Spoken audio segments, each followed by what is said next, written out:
Chapter 238. What do you think? Should we go or not? Lo Moon frowned. He had agreed readily just now, but now he was a little conflicted.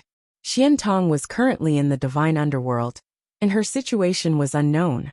Although the god fiend said that she was not in danger for the time being, it did not mean that she would be fine in the future. Moreover, she was only a Stygian immortal. In that place where gods were everywhere, it would be strange if she could be safe, especially her indescribable bad luck attribute. No matter what, he was still a disciple of their sect, so it was impossible for them to ignore him. However, if the three of them went to the divine underworld, putting aside the fact that the god fiend wanted them to look for Mengpa, it would be a problem if they could even return. The world of immortals seemed to be in peace. That was because of Shening. The moment she ascended to the god realm, the immortal realm, and the devil realm would start fighting at any moment. And the first to bear the brunt was the invincible heavenly palace. Although the 10 sky demons haven't recovered from their injuries from the last time you beat them up, with the 10 heavenly emperors joining forces, it was not that they did not have the power to fight the fiend world either. But if you add Little Black, it was not that he was biased, but the strength of the immortal world was really too weak. Moreover, the demon world still has Zhan Ting. Although Emperor Zhuohua was present, this henpecked husband wouldn't be able to cause much trouble. But if they really caused a ruckus, the other demons might come looking for them. What do you think we should do now? Shening stammered. As she chewed on the vegetables, she turned around. What did you say? Lo Moon felt a ding in his mind. Something snapped. You're still in the mood to eat? Can't you see that I'm so anxious? He was so angry that his liver hurt. He turned around and glared at a certain person who was walking towards the kitchen. And you, stop cooking. You've already cooked more than 20 dishes. Father Neo. Shening slurped the food into her mouth. You'll only have the energy to think when you're full. Chef, add a tomato scrambled egg. Yes, master. No problem, master. That's enough. Lone Moon resisted the urge to flip the table. Aren't the two of you worried about Shorty at all? After all, they had known each other for so many years and watched her grow up. I'm worried. Shening nodded. That's why I asked Chef to make a few more dishes for us to eat on the road.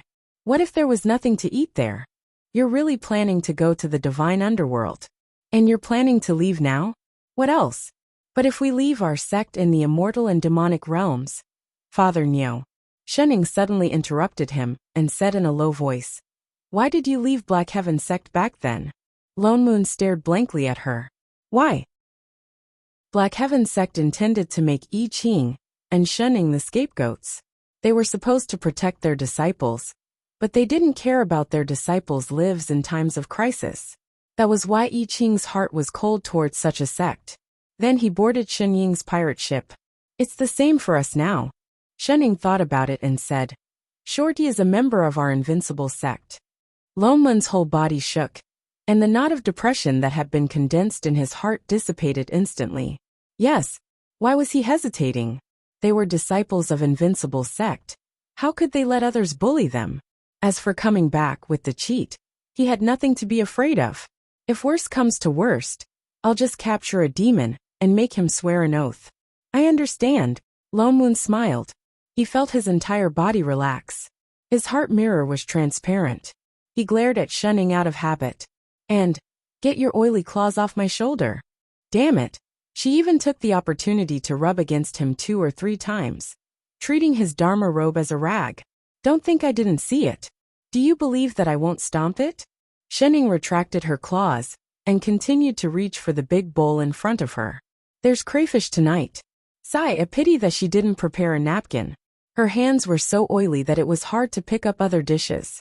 Master, the tomato scrambled eggs are ready. Oh. Lone Moon conjured a dust-removing seal and wiped away the oily claw marks on his shoulder. Then, he sat back down at the table. He looked around worriedly. It seemed like he had to make arrangements for the heavenly palace as soon as possible. After all, there were so many disciples to worry about. Don't worry, I Ching said as he moved the tomato scrambled eggs in front of Shening. The god fiend did not hesitate to use the method of connecting the two worlds to request for us to go to the divine underworld.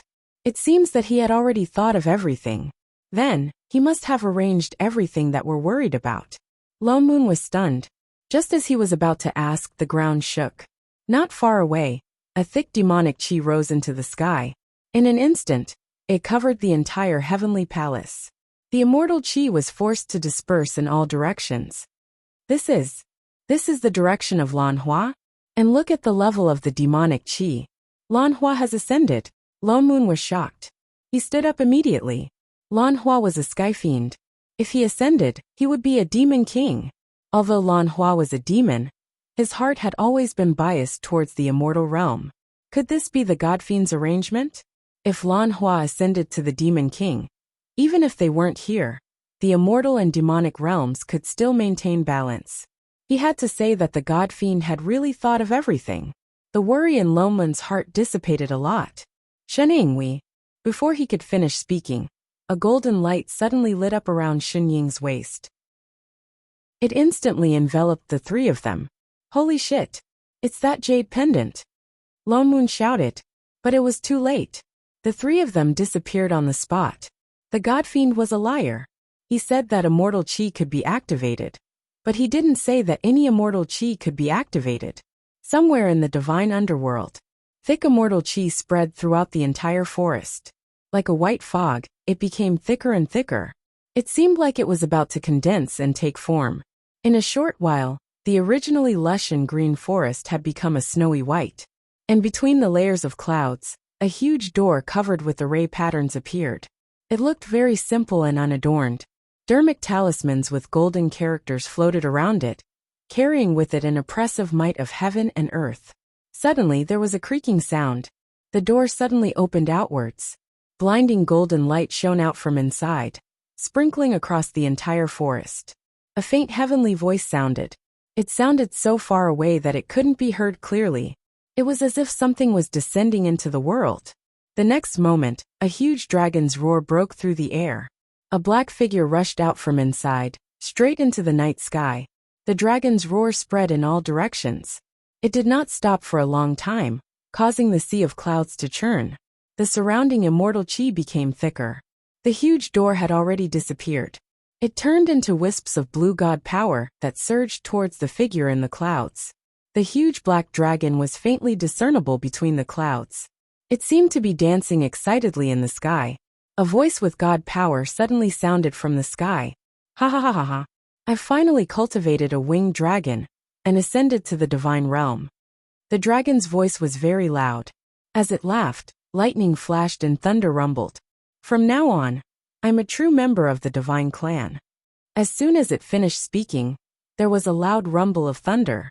The huge black dragon's body suddenly emitted several red lightning bolts. The sky instantly darkened, and everything was pitch black. However, the huge dragon was still dancing in the clouds. Its god power immediately spread out in all directions. The more the black dragon flew, the more excited it became. Wizard, I'll definitely make you pay for what happened hundreds of thousands of years ago. As it spoke, it seemed to be venting its anger. It spat out a huge red lightning bolt. With a loud rumble, it struck downwards.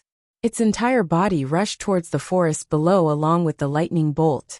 It was as if it wanted to strike the forest below into ashes. The lightning bolt carried with it a shocking might, and went further and further away. The huge dragon was eager to vent its anger. It passed through the clouds, the lightning bolt and the trees. It looked like it was about to hit the ground. Suddenly, a figure appeared from behind a tree. He wore a white robe with blue trim, and his hair was a little messy. He raised his head slightly, and directly met the huge dragon's eyes. As if he was used to waving and greeting, he said, "Hey, long worm." Chapter 239. The black dragon's eyes widened, and it subconsciously closed its mouth to swallow the lightning it had just spat out. Its body stiffened, but it was too late to turn around, and it was unable to stop its onslaught. With a rumble, the black dragon's huge dragon head plunged into the ground, and like a giant shovel, it directly uprooted a huge ancient tree beside it. All Shining heard was a crash. The ancient tree drew a perfect arc in the air, and fell to the ground.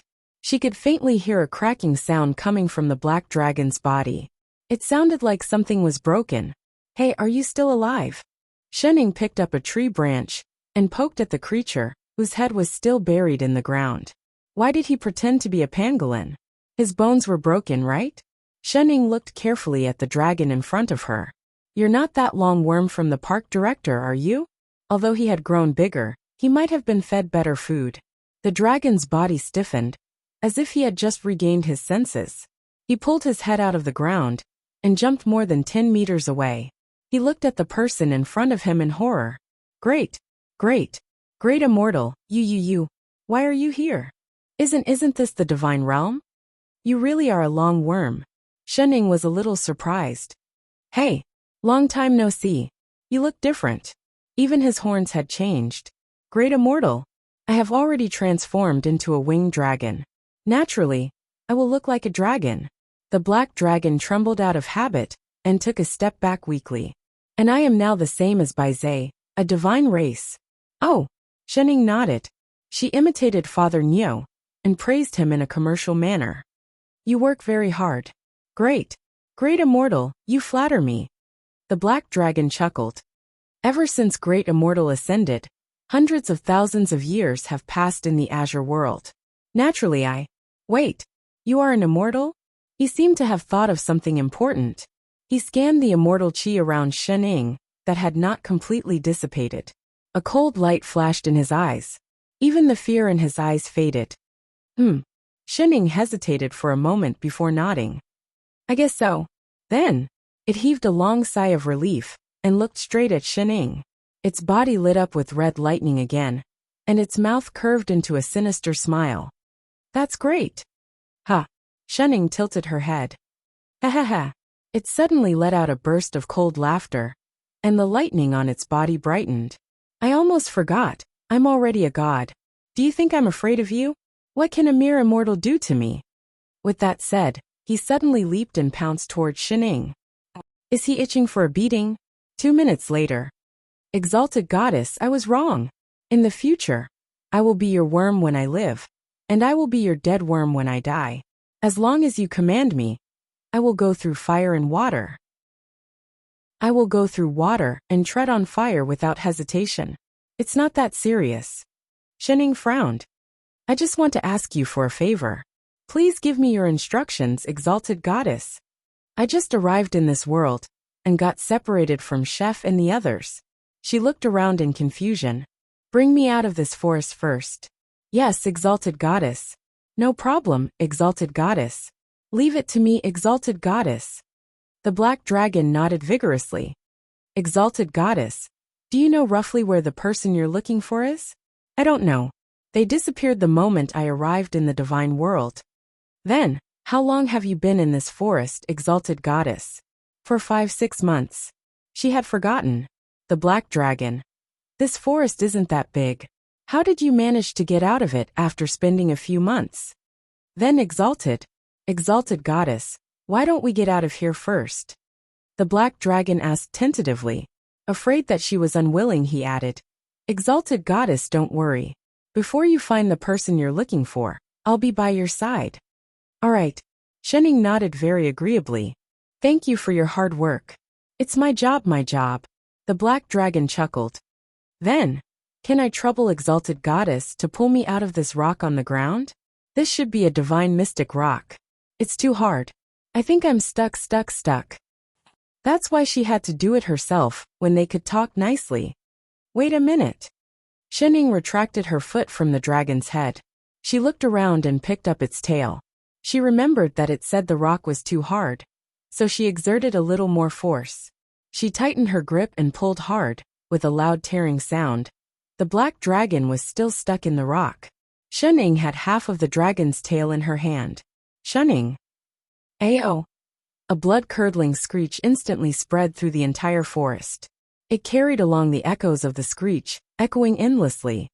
I'm sorry. I didn't expect this rock to be so hard. Shenning scratched her head apologetically. She immediately changed her strategy. Why don't I break the rock? With that said, she clenched her fist and punched the ground. There was a series of cracking sounds. Cracks spread out like a spider web. The huge rock under their feet collapsed instantly, and shattered into pieces. The black dragon, who could finally move, froze in place. Why did it suddenly feel that it was extremely lucky not to be beaten to death just now? Let's go. Shunning jumped down from the pile of rocks. She took 2 steps, but the black dragon did not follow. Long Worm, why are you standing there? Aren't you going? The black dragon's whole body trembled. It looked at the rubble on the ground in fear. My legs. My legs are weak. All 4 of your legs are weak. Shunning glanced at it and sighed. She turned around and said kindly, "Why don't you? I'll carry you." No. There's no need. The black dragon jumped up. A black light flashed on its body, and it turned into a man dressed in black. I can walk. Thank you, exalted goddess. Shunning did not mind. Long Worm, which way? Why don't we go east? The black dragon pointed to the right, and followed behind her like a little wife. All right. Shunning started walking. Exalted goddess. East is on your right. Oh. She immediately turned in another direction. Exalted goddess, that's left. A quarter of an hour later, a light breeze swept through the forest. A man dressed in green landed on the pile of rubble that the 2 of them had just left. His eyes were red, and he looked angrily at the rubble on the ground. Damn it! Who destroyed the Supreme Divinity's divine mystic stone? He waved his hand. Instantly, a faint layer of white fog appeared on the divine mystic stone. It began to slowly gather and take shape. In a short while, it turned into the shape of a dragon. Even its color turned black. So it's a black dragon. The man's expression became even more furious. Damn it! He waved his sleeves. Instantly, a huge aura exploded from his body. In an instant, half of the forest behind him collapsed. The man glanced at the rubble on the ground. Once again, he turned into a light breeze and disappeared. At this moment, Shunning, who was outside the forest, was looking at the endless grassland in front of her in surprise. Wow, it really came out. Chapter 240. Shunning, who had no sense of direction for a few months, could not help but praise the worm beside her. Good job, Long Worm. Of course. The black dragon smiled humbly. The forest wasn't that big anyway. Exalted goddess, what do you plan to do next? Shunning thought about it, and glanced at the path in front of her. Let's go to a crowded place first. Chef would probably come looking for her. Perhaps they would bump into each other. The key was, did you bring anything to eat? She was really not used to not having anything to eat. Eat what? The black dragon shuddered. He was instantly reminded of the beast's hide that had been cut in half. His face turned pale. Exalted goddess, I've been undergoing grain liberation since I was very young. So I don't. Oh. Shunning looked disappointed. She turned and scanned the black dragon from head to toe. She seemed to have discovered something. Long Worm, you, bada. Before she could finish her sentence, the black dragon's legs gave way, and he fell to his knees. He started wailing. Exalted goddess. I can't eat it. I still need to show you the way. Also, my meat tastes really bad, really. No, Exalted goddess, have you forgotten that I'm a demonic WRM? My entire body is poisonous. If you eat me, you'll have diarrhea. Actually, I know you're hungry, but I still want to get married and have a nest of little dragons. I won't die in peace, exalted goddess. The corner of Xunying's mouth twitched. What nonsense was this? I'm not going to eat you. Exalted God, I'm not.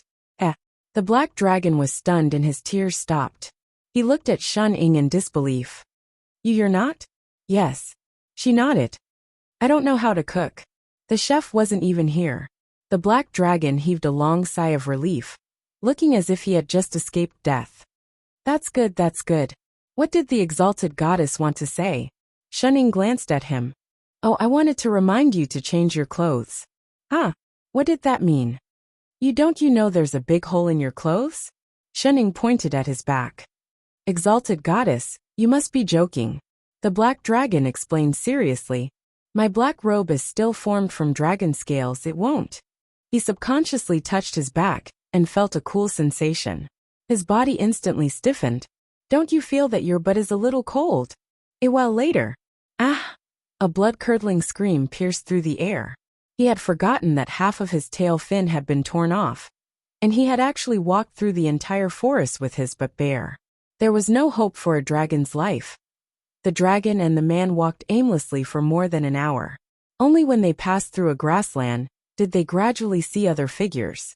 The black dragon could only tell from their breaths that most of them were from the god clan in human form. However, they might have used some kind of concealment spell, so the black dragon could not see through their original forms. They asked around, but no one had seen I Ching and Lone Moon. But the further east they went, the more people they saw. In less than a moment, there were already dozens of figures flying with them in the sky. These people seemed to be flying in the same direction, as if they were in a hurry to go somewhere. There was a faint look of excitement on their faces, and they were flying rather anxiously. This little brother. Shenning waved at the person closest to her. The person next to him stopped and looked around blankly. Here, here. Shenning hurriedly waved her hand in front of his eyes. The person paused for a moment before noticing her presence. Fellow Taoist, what's the matter? Where are you going? Shenning did not hear any news about Chef and Father Nyo, so she asked casually. You don't know? The person looked at her in surprise. We are naturally heading to the Lingtai Mountain to attend the Great Dharma Assembly. We are going to listen to Supreme Divinity Hongyu's Tao lecture. Supreme Divinity Hongyu? Who? Supreme Divinity only opens a Tao hall once every 1,000 years, and each time, it's only for 3 days. The person explained excitedly. Supreme Divinity's dharmic powers are very strong. Everyone who listened to his Tao lecture benefited greatly, and their cultivation levels increased greatly. That's why everyone is so anxious to get a good seat on the Lingtai Mountain. I also specially rushed over from the north. Are there many people going to this great Dharma assembly? Of course. He nodded vigorously. In the entire divine underworld, who doesn't want to receive Supreme Divinity's guidance? Not to mention the divine races. Even the wild spirits can be enlightened by him. It's not impossible for them to step into the great Tao. Oh, little girl, I have to go first. If I'm late, there will be too many people. I'm afraid I won't be able to squeeze up the mountain. Thank you. You're welcome. He nodded kindly at her, then sped up and flew away on his cloud. Exalted goddess, do you want to go to that great Dharma assembly? The black dragon turned to look at Shenning, who was sitting on his cloud. Shenning nodded. There should be many people at the public class. It would also be convenient for her to put up a missing person notice or something. What the hell was a public class? The black dragon did not dare to ask. He obediently sped up and flew in the direction of the crowd. The longworm flew very quickly. In a short while, a huge floating mountain suddenly appeared between the clouds in front of them. It was different from the majestic heavenly palaces in the immortal world. The entire floating mountain was surrounded by 7-colored divine light, as if it was glowing. It was especially eye-catching. There was also a moving sea of clouds at the bottom of the mountain.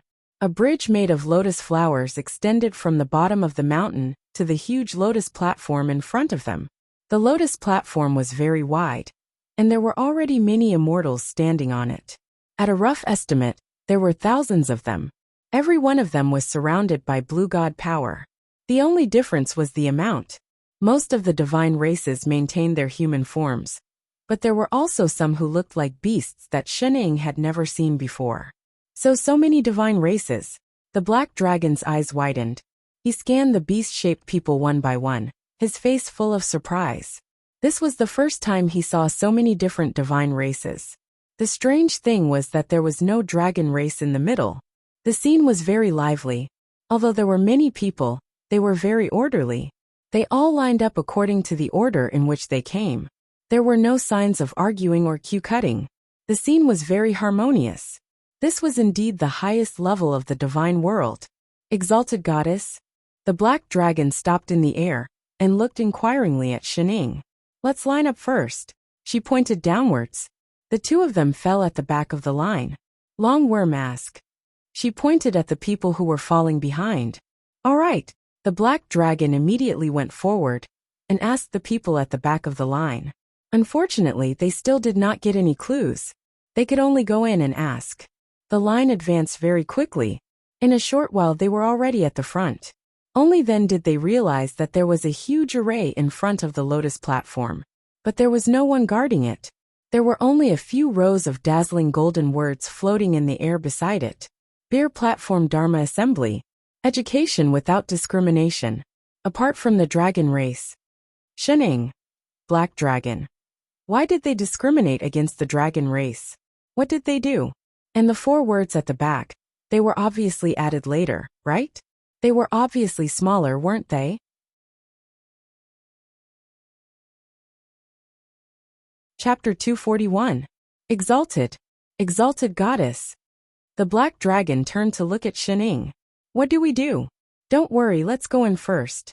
Shening gave him a look and lowered her voice. No one recognized you as a dragon just now anyway. Is it really possible? Don't worry, it's all right. Shening patted her chest and promised. After some thought she added. I'm here, what's there to be afraid of? That's right, there's still the exalted goddess. The black dragon made up his mind and stepped into the door. In an instant, there was a series of swishing sounds. More than 10 spirit swords appeared all around and landed under the black dragon's legs, surrounding him in the middle. The red light under his feet shone brightly. At the same time, thousands of swords appeared above his head. The swords were aimed at him and rained down on him. The black dragon. Everyone. What happened to being fine? The black dragon was a dragon after all. Although the sword array came suddenly, he reacted very quickly. He subconsciously transformed into his dragon form and rushed forward, dodging the sword rain in time. In an instant, a huge black dragon appeared on the lotus road in front of him. The gods who were just chatting and greeting each other fell dead silent. Thousands of eyes were fixed on the black dragon. He suddenly had a bad feeling. Dragon! It's a dragon! No one knew who shouted, but for a moment, everyone seemed to be ignited. They all stared at it with their eyes wide open. Black dragon, it's a black dragon. It must be the one supreme divinity is looking for. Catch him. Instantly, everyone present seemed to have been ignited. They took out their dharma artifacts and cast their arts. A huge sea of people pressed towards the darkness. Even the Lingtai mountain, which was not far away, flew out in an instant. The black dragon could only summon lightning to attack the dharma artifacts in the air. He looked at Shening. Well, what do we do? Save me. Shening scanned the crowd in front of her and said decisively, Run! In the next moment, there was a whoosh and a cloud of dust rose from the lotus platform. There were too many people. Fighting was tiring. The black dragon. Didn't he say that he would protect him? The black dragon didn't even have time to feel sad. He slapped the person beside him away with his tail and turned to chase after him, running for his life. The onlookers. What a fast figure, but why was he running towards the supreme divinity's Lingtai mountain? Walk right into the trap. Just as the two of them were about to reach the foot of the Lingtai mountain, a golden lotus suddenly descended from the sky. With a clang, the petals instantly closed and wrapped around the black dragon. The black dragon was caught off guard and crashed head first into the petals. Instantly, he felt stars before his eyes, and all the divine power in his body was sealed. Outside the lotus, Shening. Shit. He got the wrong way. The black dragon. Why was he the one who was hurt? Why was it always him? Lingtai Mountain Flamboyant Hall. An oppressive pressure filled the entire hall. A dozen or so heavenly gods with unfathomable cultivation bases sat on either side, each of them glaring furiously at the black dragon trapped in the lotus. How dare you, evil dragon! You destroyed the supreme divinity's divine mystic stone, and you still dare to behave atrociously on the Lingtai mountain. Do you know your crimes? A person on the right walked out and looked at him furiously. What divine mystic stone? The black dragon hesitated for a moment, then glared at them angrily. It's my fault for barging in, but don't try to frame me. You still dare to quibble? That person's expression turned cold. He immediately used a spell, and a water mirror appeared in the hall. On it, an image could be seen faintly. Do you recognize this place? The black dragon took a closer look and realized that it seemed to be a forest. The lush greenery looked a little familiar, especially the pile of gravel on the ground Wait a minute. Wasn't this the stone that exalted goddess Shin slapped him into previously? He could even vaguely see the groove in the pile of gravel, where his original shape was. The divine mystic stone that he was stuck in belonged to that supreme divinity. I have indeed been to this place before. The black dragon coughed and said, but this stone was not broken by me. The divine mystic stone in this bewitching forest was placed here by supreme divinity Hongyu. He personally set up an array to nourish it. That person snorted coldly, and his voice became even more furious. I went to take a look. The remnant aura in the gravel was your aura. If it was not you, then who did it? It's. The black dragon choked. He did not dare to say who it was. Oh, it's me. Shening raised her hand. Who? That person was shocked. He looked around before noticing the woman standing beside the black dragon. Who are you? When did you barge in? It was not just him. All the gods in the hall were shocked. In order to prevent the black dragon from escaping, there was an isolation array outside the hall, so that no one could enter. When did this woman appear? They actually did not notice at all. I've been here all along. Shen Ying's mouth twitched.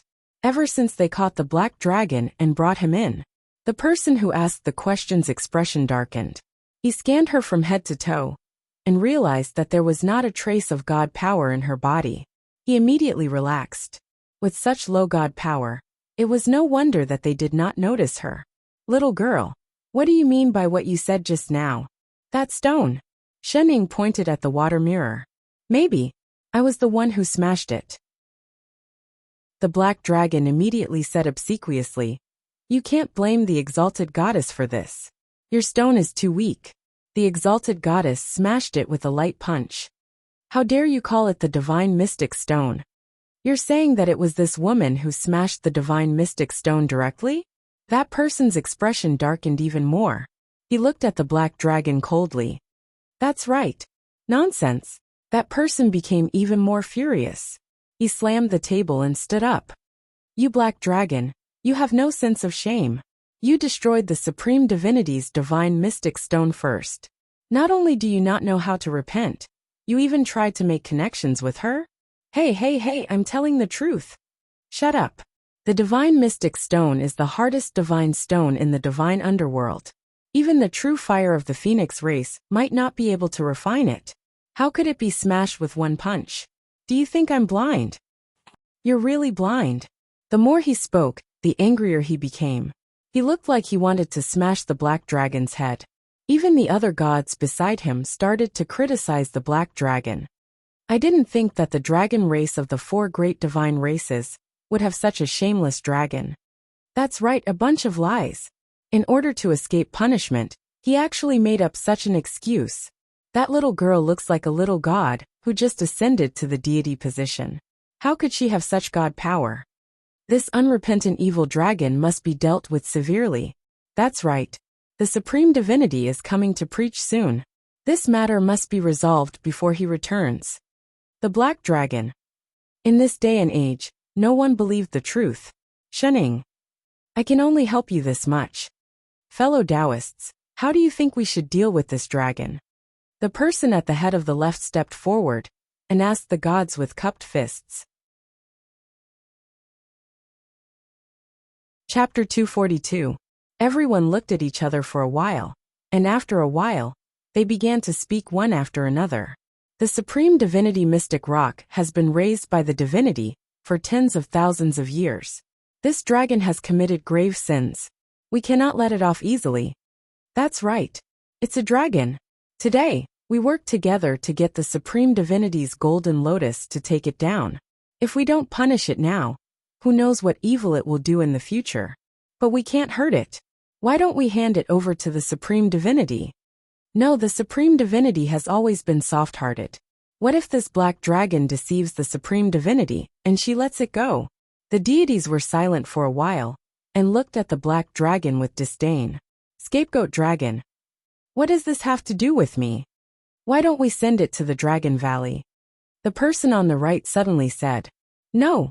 The person on the left immediately objected. Isn't sending it to the Dragon Valley releasing a tiger back into the mountains? The dragon race had always been self-centered. They would not care about this matter. I mean, send it to the dragon abyss in the Dragon Valley. As soon as he finished speaking, the eyes of everyone in the hall lit up. That's great. That's right. Hasn't the supreme divinity in the Dragon Abyss been looking for a male dragon of the same race for the past 1,000 years?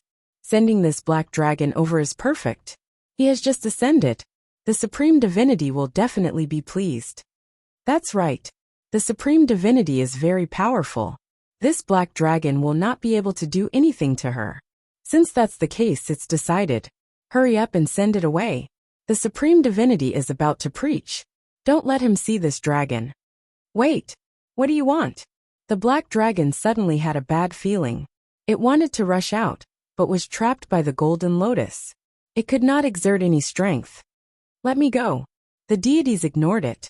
Two of them even walked over quickly. Each of them cast a spell and lifted the black dragon trapped in the golden lotus. Then they walked out. The black dragon could not move at all. It could only be pulled along with the golden lotus.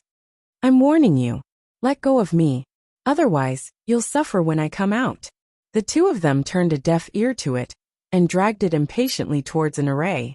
In a flash, the few of them left the Lingtai mountain and arrived at another world. The weather was getting hotter, and they were surrounded by withered grass and trees. The two of them pulled the black dragon and flew for a while before stopping in front of a huge volcano. The ground beneath their feet was covered in lava. The two of them tossed the black dragon down from the clouds and untied the golden lotus on the black dragon's body. Then they turned around and flew away. It was as if they were running away from something. In an instant, they had disappeared.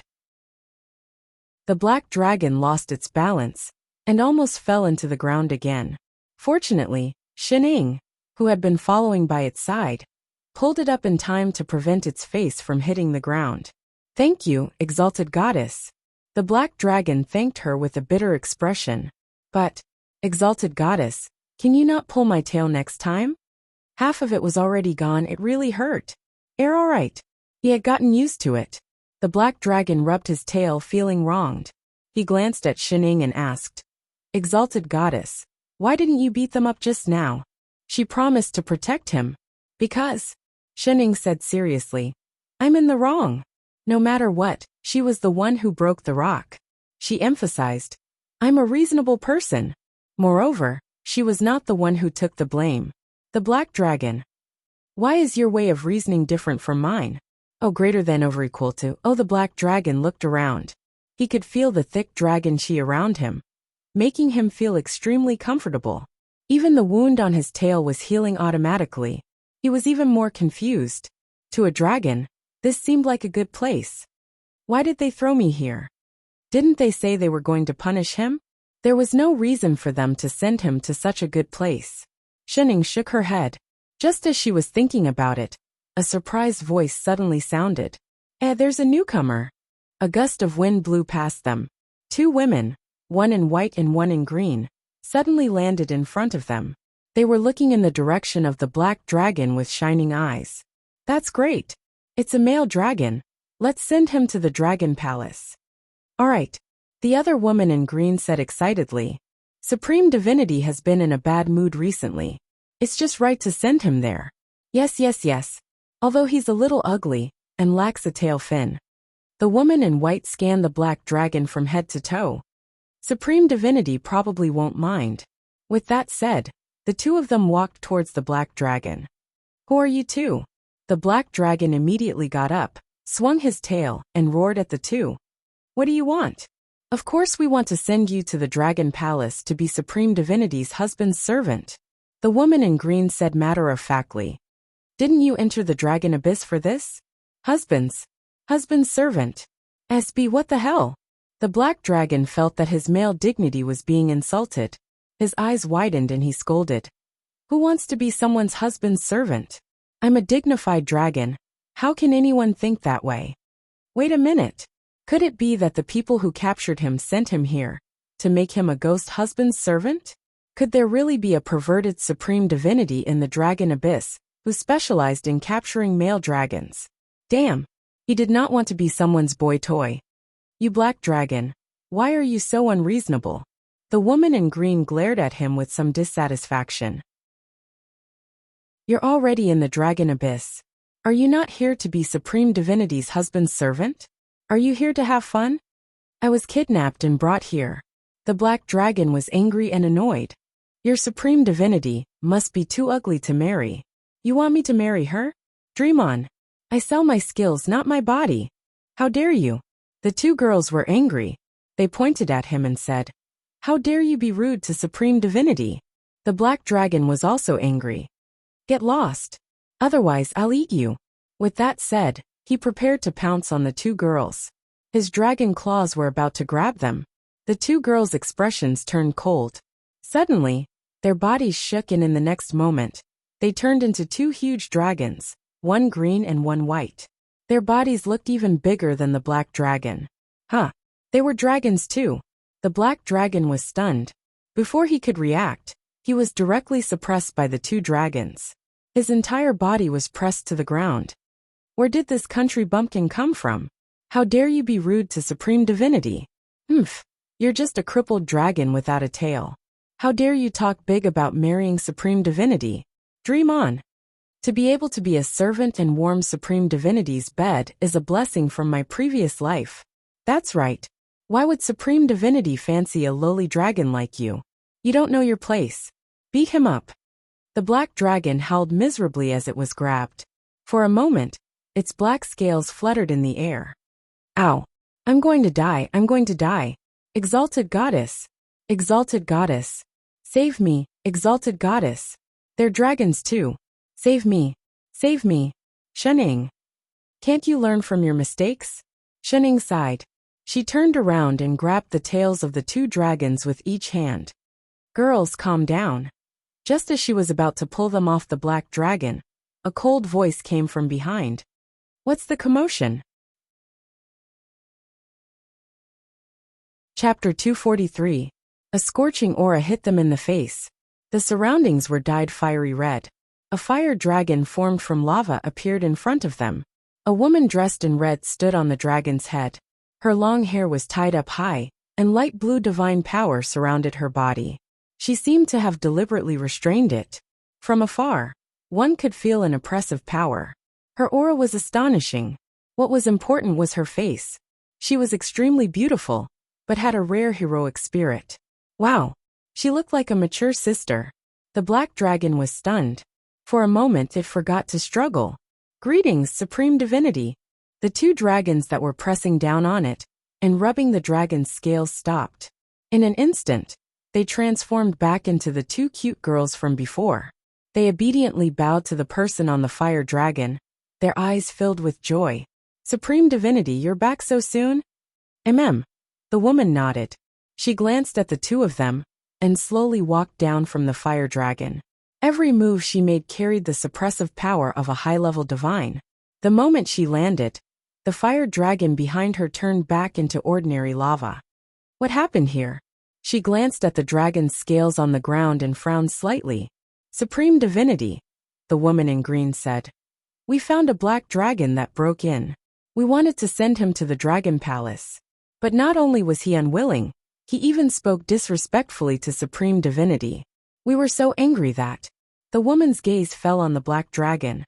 Black dragon? The black dragon did not reply. It was as if its acupuncture points had been hit. It stared blankly at the woman above it. So beautiful. The dragon chi on his body. The woman suddenly frowned. She looked at the lingering spirit chi on the black dragon's body. So he's a little dragon that just ascended from the lower realm. Forget it. She sighed and waved her hand. He must have broken in unintentionally. Let him go. But Supreme Divinity, according to the rules of the Dragon Abyss, any dragon that enters has to be tested. The girl in green wanted to say something, but was interrupted by the woman. She said sternly, I'm not one to force others to do something they don't want to do. Since he's unwilling, let him out of the Dragon Abyss. Without another word, the lava under her feet once again formed a fire dragon. She turned and flew in the direction of the hall at the foot of the volcano. Yes. The two girls bowed respectfully and waited until the red-clothed girl walked away. Only then did the two of them turn and glare at the black dragon fiercely, their faces filled with disdain. However, they did not continue to attack. Instead, they pointed at it and coldly said, "Humph, count yourself lucky." The girl in green took a step forward and kicked the black dragon's claw.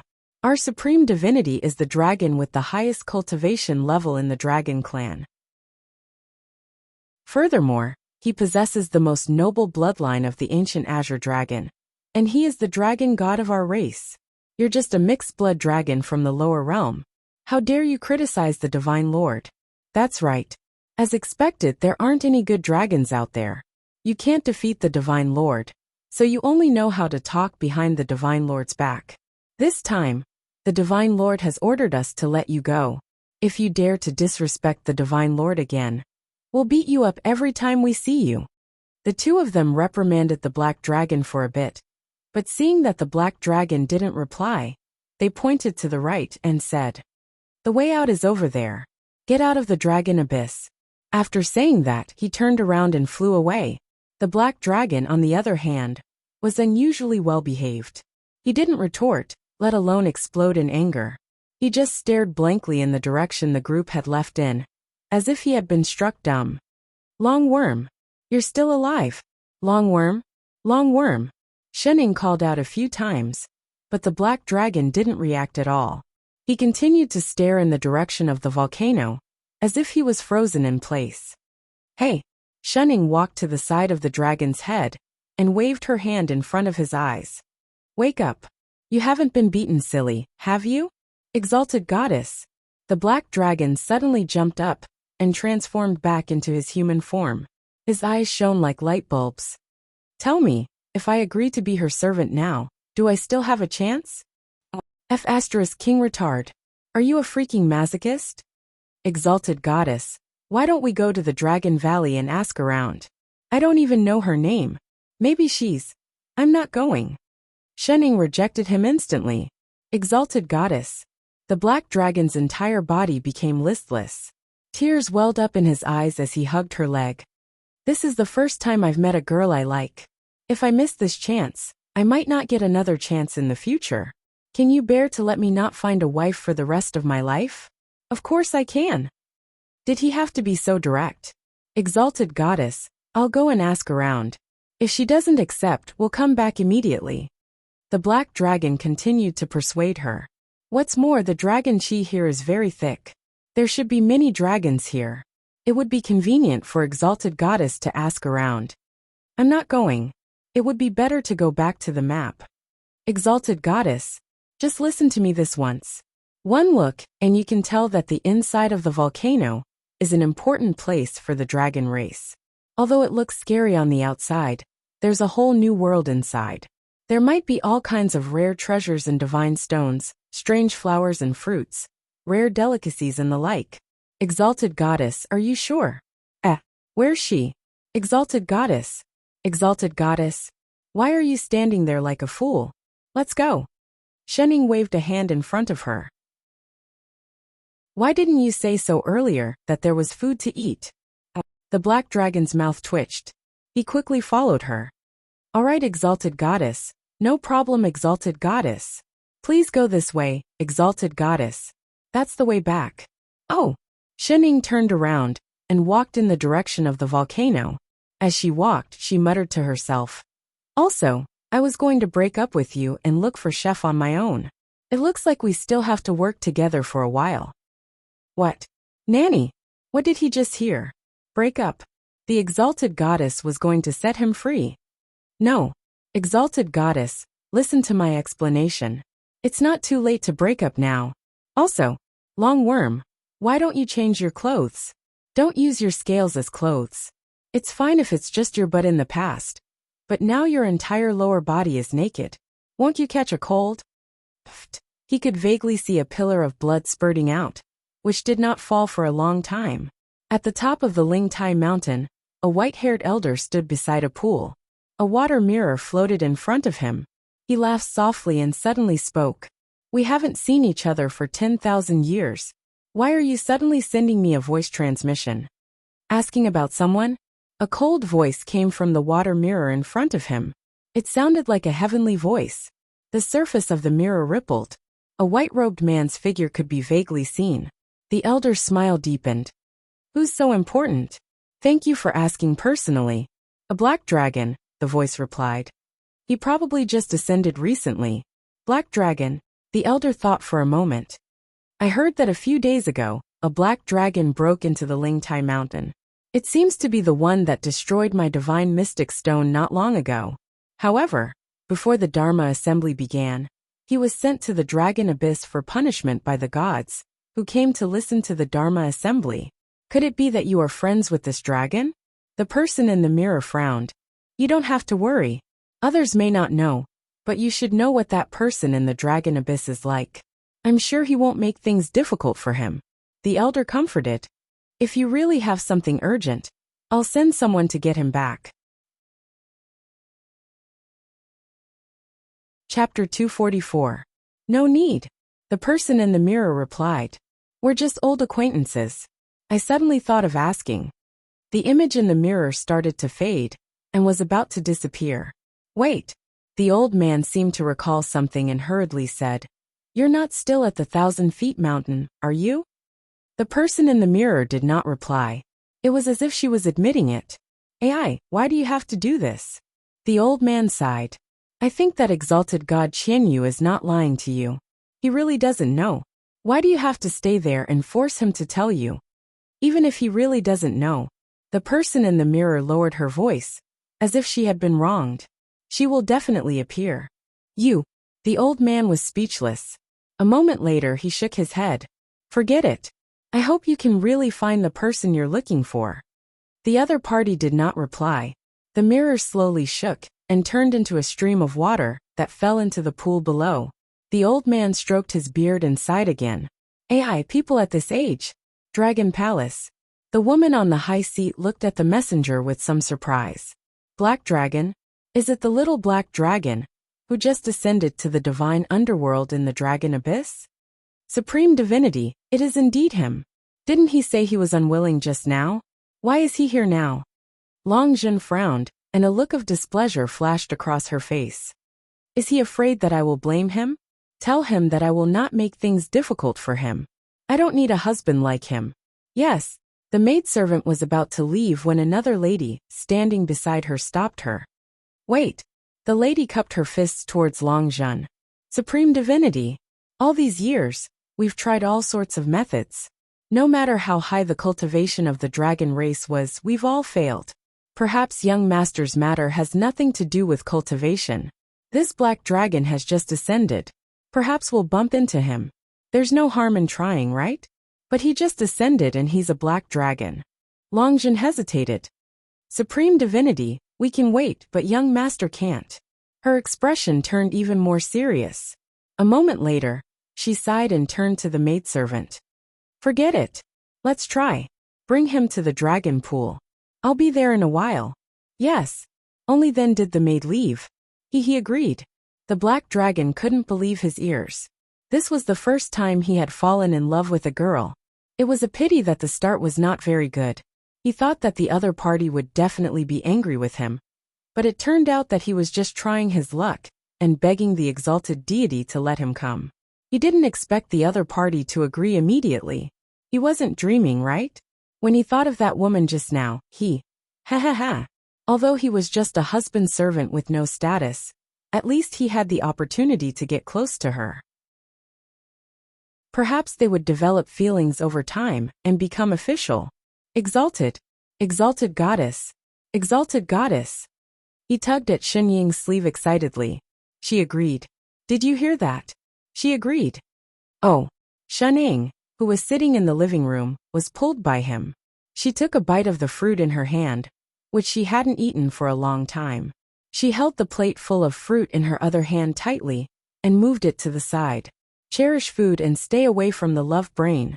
In the past, when he was a flood dragon, the other flood dragons said that it was very difficult to chase after a wife, and that he had to be prepared to risk his life. Now it seemed that it wasn't that difficult. He was indeed a special dragon. Please follow me to the rising dragon pool. The supreme divinity wants to see you, the maidservant said. So soon? The black dragon was shocked. He didn't expect to see his sweetheart so soon. Good. He was about to ask Shining to get up when the maidservant added, "The Supreme Divinity has something to ask you. She wants to see you alone." The black dragon hurriedly looked at Shining. He hesitated for a moment before saying tentatively, "Exalted goddess, why don't you rest first and I'll be back soon?" "Oh," Shining responded, still munching on her fruit seriously. "I'll be back soon." Seeing that she didn't object, the black dragon immediately followed the maidservant. Shining didn't mind. She hadn't eaten for a long time. She was so hungry. The fruit was a little sour. It wasn't as good as the ones from Invincible Sect. She kept feeling like she missed Chef. The maidservant led the black dragon straight in the direction of the rear hall. It was as if they had entered an isolated area, and the surrounding temperature was getting higher and higher. Even the dragon race could feel a trace of scorching heat. The maidservant only stopped when they reached a passageway and gestured for him to enter. The black dragon didn't mind. He thanked her politely, which was rare. Then, he turned and walked into the passageway. The air was getting hotter and hotter. The deeper he went, the hotter it got. The black dragon couldn't help but feel confused. Why did the extremely beautiful Supreme Divinity ask him to come to a place like this? The next moment his eyes opened up. This seemed to be the center of a volcano. There was a pool of lava in front of him. From time to time, pillars of fire would shoot up from it. Long Zhen stood beside the pool of lava. Compared to her formal attire earlier, she was wearing a thin shirt. She looked even more exquisite. The black dragon took one look and felt his body stiffen. His heart seemed to be cursed. It was thumping nonstop. So beautiful. Suddenly, a hot current was about to burst out. He hurriedly tilted his head back to hold it in. He had a nosebleed. He had to leave a good impression on his future wife. That was what he thought. But he couldn't help but look at her. Speaking of which, he seemed to be here to be her servant. Then it was normal for him to look at her a few more times. "You're here." Long Zhen glanced at him. Her voice was still cold. Like before, she nodded and said, "Come here." "So fast." Air." The black dragon froze. He tried to get rid of the messy images in his head. "I mean, you're looking for me?" The black dragon took a few steps closer to her. The more he looked, the faster his heart beat. His head was buzzing. "Yes." Long Zhen nodded. She still had that serious expression on her face. She scanned him from head to toe and asked, "I want to confirm with you again. Are you really willing to be my servant?" "Of course." He nodded vigorously. "Since that's the case." Long Zhen looked him up and down. A hint of worry flashed across her face. "There are some things I need to tell you first. Once you become my servant, you can't go back on your word. You also have to stay in the dragon abyss. You can't leave without permission." The black dragon suddenly had the urge to smooth her brows. He subconsciously replied, "Okay, I will teach you a special cultivation technique. You have to practice it with me. You can't slack off. Are you willing?" "Yes. This cultivation technique is special. You have to practice it for at least 2 hours every day without stopping. Can you endure it?" "Yes. You can't be too far away from me when you practice it. You also have to change back to your original form." "I'll listen to you." "In that case." She seemed to heave a sigh of relief. She scanned him from head to toe. "Take off your clothes." "Okay." A while later. "What?" Chapter 245. The black dragon froze. Did she have to be so direct? "Your clothes are not made of dragon scales. It's useless even if you wear them. Anyway, you have to take them off." Long Zhen said seriously. "Oh." Since the girl had taken the initiative to speak, the black dragon gritted his teeth and took off his shirt, leaving only his pants on, revealing his muscular body. Long Zhen glanced at his long pants and frowned. "Take off your pants too. That's not good, right?" The black dragon's face turned red. He instinctively grabbed his pants. If he took them off, they would be locked up. "Forget it, let's do it." Long Zhen saw his hesitation and did not rush him. "Let's begin." With that, she reached out a hand to him. The black dragon's entire body turned as red as a shrimp. His heart felt like it was about to jump out of his chest. He could not help but reach out his trembling hand. It looked like he was about to grab this jade-like hand. Long Zhen suddenly turned her palm and grabbed his wrist. Then she swung her hand forcefully. What? The black dragon only heard a gust of wind beside his ears. His entire body was thrown into the air. A huge dragon aura pressed down on him, forcing him back into his dragon form. Were all dragon ladies so direct? He didn't have time to react, and a scorching aura immediately hit him in the face. He looked down subconsciously, only to see a huge pool of lava below him. The boiling lava was bubbling, and he was falling straight into the middle. Ah! The black dragon jumped in fright and screamed. For a moment, he forgot about the cloud-soaring sorcery. What was going on? I'm going to die, I'm going to die. Just as he was about to fall into the lava, a burst of light suddenly flashed, and he stopped less than 5 feet away from the lava. Rumbling sounds could be heard as something rose up from the lava below him. There was a huge ball on top of it, and it rose to the position of the formation, pressing against his dragon abdomen. The black dragon did not have time to react. His body seemed to be out of his control. He wrapped himself tightly around the ball. It's getting late. You can familiarize yourself with its aura first. Long Zhen's worried voice came from below. Tomorrow, I will teach you how to hatch it. Please try your best and hatch my child as soon as possible. Hatch? What? He looked down and saw a snow-white object stuck tightly to his belly. It was round and big, with a faint dragon aura, and there were layers of dragon patterns on it. This was a dragon egg. All he felt was a ding in his head, and all the fan bubbles disappeared with a pop. Only then did he realize what had happened. Could it be that she was looking for her husband just to incubate eggs? And it was her son. W. 2 hours later, in the front hall. Exalted Goddess. A figure pounced on Xining, who was sitting on a chair. His voice was filled with grief. Even Xining, who had eaten 5 plates of fruits, was shocked. She subconsciously lifted her leg and stepped on his face, causing his face to sink into the ground. What the hell? It hurts, it hurts, it hurts, it hurts. Exalted Goddess, it's me, it's me. The person on the ground hurriedly slapped the ground and begged for mercy. Longworm.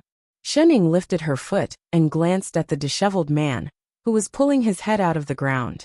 She had only been eating fruits. How did he end up like this? She looked down. Why was his pants torn? Was it cool? What's wrong with you? The black dragon was stunned. Suddenly, he remembered something sad and became listless. Exalted Goddess. So Long Zhen is that supreme divinity. She doesn't like me at all. Sob, sob, sob, sob. Oh, did anyone doubt that? The more he spoke, the sadder he became. He wanted to hug Xinying's leg for comfort, but was kicked away again.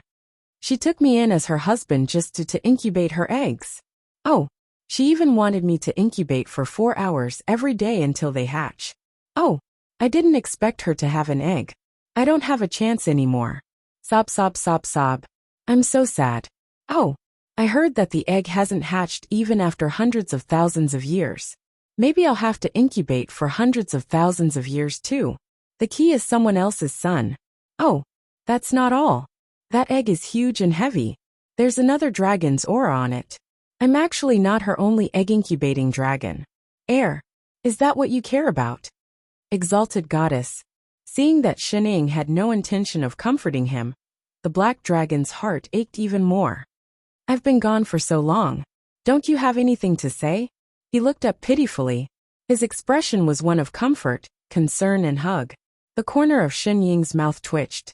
She sighed and said, Long worm. Pitiful, pitiful, pitiful. Was the egg you incubated white? Yes. The black dragon paused. It was about the same size as your human form. The one with silver patterns on it? Yes. How did the exalted goddess know? Then, Xining pointed outside the door. Was it the same as the one behind you? Ha! Black Dragon was taken aback. She subconsciously turned around and saw a huge egg rolling in from outside the door. It was heading in their direction at an extremely fast speed. Dragon! Dragon! Dragon egg! The black dragon's eyes widened. Why is it? Ouch! Before he could finish speaking, The dragon egg seemed to have rolled too fast and directly knocked into the black dragon's body. With a thud, it knocked him away and stopped steadily in front of Shening. Shening scanned the egg, which was as tall as a human. It was indeed a huge egg. But here was the problem. Long worm. She poked at the eggshell and asked seriously, "Can this be eaten?" The smell was so familiar. The black dragon finally reacted. He climbed up from the ground. "Exalted goddess, don't joke around. But how did this egg get here?" He looked around carefully, but did not find anyone else's aura. Dragon eggs cannot leave the incubation pool for too long. Exalted goddess, what are you doing? You really want to eat it? The black dragon hurriedly grabbed onto a certain person who was climbing up the egg. He held onto her hands tightly. "Exalted goddess, I beg you. This really can't be eaten. You can't be eaten." The person who was about to climb up the egg asked, "Just one bite?" "Not even one bite. This was her son, not an ordinary egg." "Wait. You can't bite it, exalted goddess." Roared suddenly, an angry dragon roar could be heard. The ground shook. "Who is it? Who dares to kidnap my son?" The black dragon's heart sank. "It's over." Not far away, a huge red dragon silhouette shot into the sky. The entire sky seemed to have been set ablaze. It turned into a sea of red. Following that, dragons flew up from all directions. They seemed to be searching for something. That was Long Zhen. "I'm going to die. I'm going to die. Oh, greater than over equal to greater than over equal to, oh." Chapter 246. The black dragon's heart tightened. Seeing that there were more and more dragons in the sky, he hurriedly raised his head and shouted, "Supreme divinity, the egg is here." The angry dragon in the sky paused, and then looked towards the front hall. When she saw the egg at the side, her eyes widened. She immediately recognized the person on the ground. "It's you." She opened her mouth and let out a dragon roar. Instantly, an overwhelming dragon aura pressed down on them. This was the black dragon's first time facing the supreme divinity's aura head-on. Instantly, he felt a metallic taste in his mouth and almost vomited blood. Knowing that she was angry, he hurriedly explained, "Supreme divinity, you've misunderstood. I didn't steal the dragon egg." The dragon in the sky flew down. The other dragons all transformed back into human forms and landed in the yard in front of them. "I don't know why the egg rolled here.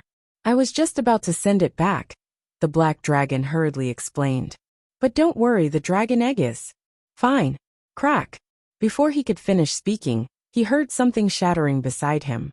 He suddenly had a bad premonition. He turned to look and saw that the originally pure white eggshell had started to crack from the top. In the blink of an eye, the entire dragon egg was covered in wildfire. More and more of it was spreading. A certain foodie was standing beside the egg, holding on to the top piece of eggshell. The black dragon. "Exalted goddess, can't you trick me one last time? Little dragon." Long Zhen screamed. Her eyes widened as she stared at the cracked egg. Instantly she exploded with anger. "I'll kill you." With that she transformed back into her dragon form. As if she had gone mad with anger, she forgot all about her spells and talents. She opened her mouth and bit down on the two of them, along with the entire front hall. "Wait, supreme divinity." The black dragon wanted to say something, but it was too late. The sky filled with dragon aura pressed him to the ground. There was a rumbling sound all around. The front hall collapsed. Sharp dragon teeth pierced through the roof and descended from the sky. They were about to swallow the two people in the house. Shening, who was below, reached out and caught the longest dragon tooth above her head. The dragon's mouth remained open, unable to move. No matter how hard she tried, she couldn't close it. She swung her hand to the side, and with a rumble, the giant dragon was thrown to the ground. She pressed her hand on the dragon's head. Long Zhen was shocked. She wanted to struggle, but she found that the hand on her head was extremely heavy. Her entire body was suppressed and she could not move. "Calm down." An indifferent voice came from above his head, with a slightly lazy tone. Only then did Long Zhen see the woman in front of her. She paused, but realized that the woman was not looking at her. Instead, she was looking at the cracked egg beside her. He didn't know if it was because the other party was too calm, but for some reason, the anger he felt from losing his son suddenly disappeared. He followed her gaze and looked at the dragon egg. The egg was still cracking, and the cracks were like a spider web.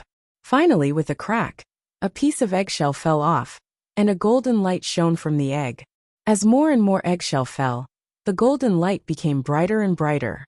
When the eggshell completely fell off, dazzling golden light spread in all directions. Even the sky that was dyed red by the lava turned a bit golden. This is. Long Zhen looked at the center of the golden light in disbelief. The dragon egg had successfully hatched. In the center, where the golden light was the brightest, a figure slowly formed. In a short while, a figure only as tall as Xin Ying's waist appeared in midair. The next moment, the golden light finally dimmed. Xin Ying subconsciously reached out and caught the falling figure. Looking down, she saw a child who looked about 6 or 7 years old. His eyes were closed, and he lay naked in her arms. He was extremely skinny, and his cheeks were slightly sunken in. He was obviously not as nutritious as the giant egg from before. Here, give it to your son. Xin Ying turned and pushed the child towards the dragon's head. Long Zhen's reaction was extremely fast. In an instant, she returned to her human form and received the child. She looked at the child in her arms excitedly and nervously.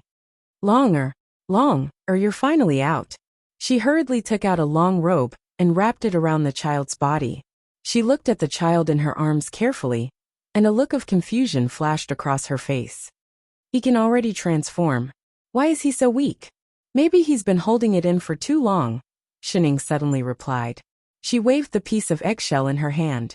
Long Zhen paused, then reacted. She immediately understood what Xin Ying meant. I'm sorry. Long Zhen has misunderstood you. Long was too weak. There was no way he could break out of the eggshell on his own. He could only break it from the outside. But the dragon race had always been strong. There was no one who could not break out of the eggshell. The strange thing was that her son could transform into a human form in the egg. Why couldn't he break out of the eggshell naturally? And looking at how weak he was now, if he broke out of the eggshell any later, he might. Long Zhen did not dare to think further. As she channeled God power into the child in her arms, she looked at Xin Ying seriously.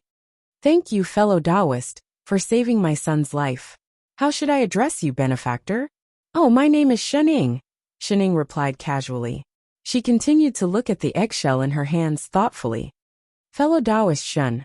Long Zhen looked at her son gratefully. If fellow Taoist doesn't mind, can you stay in the Dragon Palace for a few more days? Let me thank you on behalf of Long. There's no need. She glanced at the child in her arms. I still need to find someone. Oh, who are you looking for? Perhaps I Long Yuan can help. Really? Of course. I'm looking for Exalted Goddess. Before they could finish, the black dragon suddenly interrupted. There's no hurry to find someone. You two can talk, but can you not step on me? I'm still on the ground. Xin Ying. Long Zhen. When did he get on the ground? The two of them moved their feet. Long Zhen thought of her son in her arms. Fellow Taoist Shen, my son is too weak now. Let me bring him down to recuperate. I'll tell you more about the search later. All right? All right. Xin Ying nodded. Long Zhen turned around with her son in her arms. She gave some instructions to the maidservants outside, and was about to carry her son to the back palace. She stopped in her tracks and looked down. Her son, who had been sleeping soundly a moment ago, had opened his eyes at some point in time. He reached out a small hand from her arms, and grabbed onto Xin Ying's sleeve tightly. Long this is, Xin Ying's sleeve tightened. She paused. What? She was about to retract her hand, when the child held on even tighter. He opened his mouth anxiously, as if using all his strength to make a sound. A moment later he said, Master Xin Ying. Long Zhen. The black dragon. What was going on? The three of them were stunned. Even Long Zhen looked confused. She did not understand why her son would suddenly call him master. But she did not feel conflicted. She smiled and said, It looks like my son is fated with you. I have to prepare a big gift in advance. The black dragon could not help but say, This kid really knows how to talk. He knew how to suck up to someone powerful. Shenning frowned. She leaned closer to take a closer look at the skinny child in front of her. Suddenly she said, "Chef?" The child's eyes lit up. It was as if thousands of stars were shining in them. It really was him. She tugged at his little arm and tilted her head. "Can you still cook?" The child, who had just woken up, paused. In the next moment his little face puffed up. Unlike the weak master he had called her just now, he replied clearly, "Yes." What a good chef. Long Zhen, the black dragon. Speaking of which, what did she say just now? Why did he not understand a single word she said? Chapter 247. 4 days later. Chef. Master. What's going on? I don't know. Perhaps it's as the god fiend said. The divine underworld is the highest level of the 3 realms. It's different from the mortal and immortal realms. So it makes sense that there would be some changes. Is there a way to solve this? I'm afraid it'll be difficult. This is the divine underworld after all. Perhaps only when we return to the mortal and immortal realms will it be the same as before. Oh, then what do we do? I will try my best to be the same as before. Oh, then good luck. Shenning nodded and patted the little being on the shoulder. The divine world actually doesn't have small animals like pigs, cows, and sheep. I can't even get used to eating them. Yes, master. I Ching, who had to move 2 stools to reach the stove, nodded hard. He held the spatula with both hands and waved it with difficulty. This dragon abyss spirit swine has firm meat. It will definitely be able to taste like pork. I'll leave it to you. Yes. Oh yes, add more spiciness.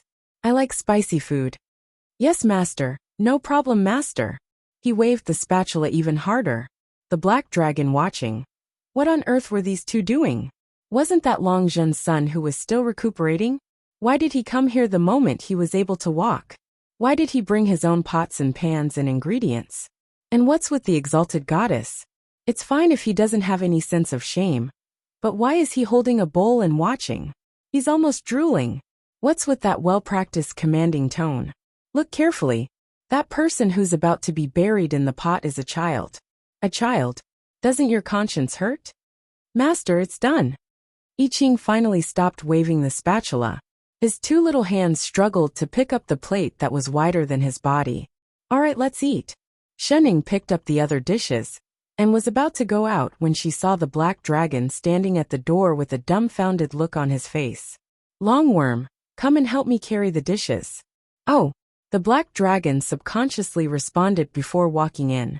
With a stomach full of questions, he picked up the other dishes on the stove. Just as he was about to step out of the door, he noticed that a certain kid was standing on a tall stool, staring at the ground some distance away. His little face was scrunched up. Is he unable to get down? The black dragon hurriedly put down the vegetables in his hands and reached out to him. Why don't I carry? You get down. Before he could finish speaking, he suddenly raised his little hand and made a hand seal. In an instant, a white immortal sword appeared under his feet. With a whoosh, the sword flew in front of him. In the next moment, a soft but somewhat serious voice came from the room. Master, try the stir-fried spirit swine. The black dragon, who was about to reach out with both hands. Do all the children of the dragon race know how to fly swords the moment they are born? The black dragon froze for a while, then picked up the dishes on the stove and walked into the room. The 2 of them were already seated in the house. Perhaps because she was starving, Shenning was devouring more than 10 dishes on the table at lightning speed. Delicious, delicious, delicious, and Chef, who was sitting on the other side, was holding an empty bowl. He reached out to the bucket of rice beside him, but because of his height, his pair of short hands could not reach it no matter how he stretched out. His little face frowned. He simply stood on the chair and grabbed the bucket of rice. After filling the bowl with difficulty, he turned his hand and very naturally handed it to the person beside him. Master Rice. Oh, a certain someone took it very shamelessly and ate noisily. The black dragon. Why did he feel that this scene was getting weirder the more he looked at it? Did he put it the other way around? 2 hours later, a certain someone who was finally full lay on the table like mud. Indeed, it was necessary to have a chef when going out. This spirit swine tastes good. If we can't find beef or mutton in the divine realm, it's not bad to find some seafood that we haven't eaten before. Yes, master, no problem, master. A certain someone who was still standing on the chair took out a small notebook from somewhere and wrote the word seafood on it. Oh yes, there's also small animals like rabbit meat, chicken meat, duck meat, and so on. A certain someone hugged the little notebook and continued to write, jotting it down. Don't worry, master. Although ingredients in the divine realm are hard to find, and there are no ordinary animals like these in the immortal and mortal realms, I will definitely work hard to find spirit mounts that taste similar to these. All the best, I have high hopes for you. Yes, master. The black dragon became more and more confused. Wait, why was this conversation so strange? Wasn't this child just born? Why did he look like he was very familiar with the mortal and immortal realms? And from the time they started cooking, the two of them had a natural and familiar attitude. From your words, why do you sound like you've known each other for a long time? Yes. Chef straightened his little body and said with some pride, I'm master's only disciple. He specially emphasized the word only. After thinking for a while, he added, starting from the 3 azure realms. 3 azure realms. The black dragon's eyes widened as he looked him up and down. Stop joking. He was a natural dragon. How could he go to the lower realm? Let's put it this way, he said with a serious expression. My Dao name is I Ching. I Ching. I Ching. The black dragon stood up abruptly. You're the I Ching that exalted goddess is looking for. Isn't that invincible sex? Aren't you Longjun's son? His little face frowned. Actually, he didn't know either. He turned to look at the person beside him. Shening then got up from the table and looked at Chef, who was several sizes smaller. She said, I forgot to ask, how did you become like this? This matter? I don't know what happened. I Ching shook his little head. After I was transported to the divine realm, I was in that egg. My body suddenly became very weak. Later, I sensed Master's aura and chased after her. Only then did Master let me out. Could it be possession? The black dragon's eyes widened. Ouch. Before he could finish speaking, Shening hit the back of his head with her chopsticks. No, that's right. This is indeed my body. I Ching nodded affirmatively. Apart from becoming like this, my cultivation, spirit root and meridians are the same as before. This is my previous body. The black dragon. If it wasn't, then it wasn't. Why did she hit him? Then what about Long Zhen's original son? I don't know. He shook his head. When I was in the dragon egg, I was the only one inside. There was no one else's aura. Then what happened? The black dragon looked confused. The more he listened, the more confused he became. That was clearly a dragon egg. It couldn't have been empty from the beginning. I Ching fell silent. He didn't know what was going on either. Shening poured herself a cup of tea. Suddenly, she nudged the black dragon beside her and said, Long Worm, go and call that person over. Who? The black dragon paused. Shening pointed at Chef. His mother. Oh. Indeed, if anyone knew about this, it would only be Long Zhen. But, although he understood, why did it sound like she was scolding him?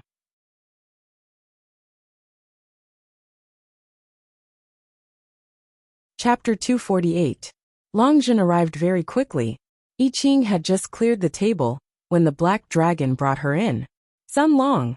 The moment they entered the room, Long Zhen's cold expression changed.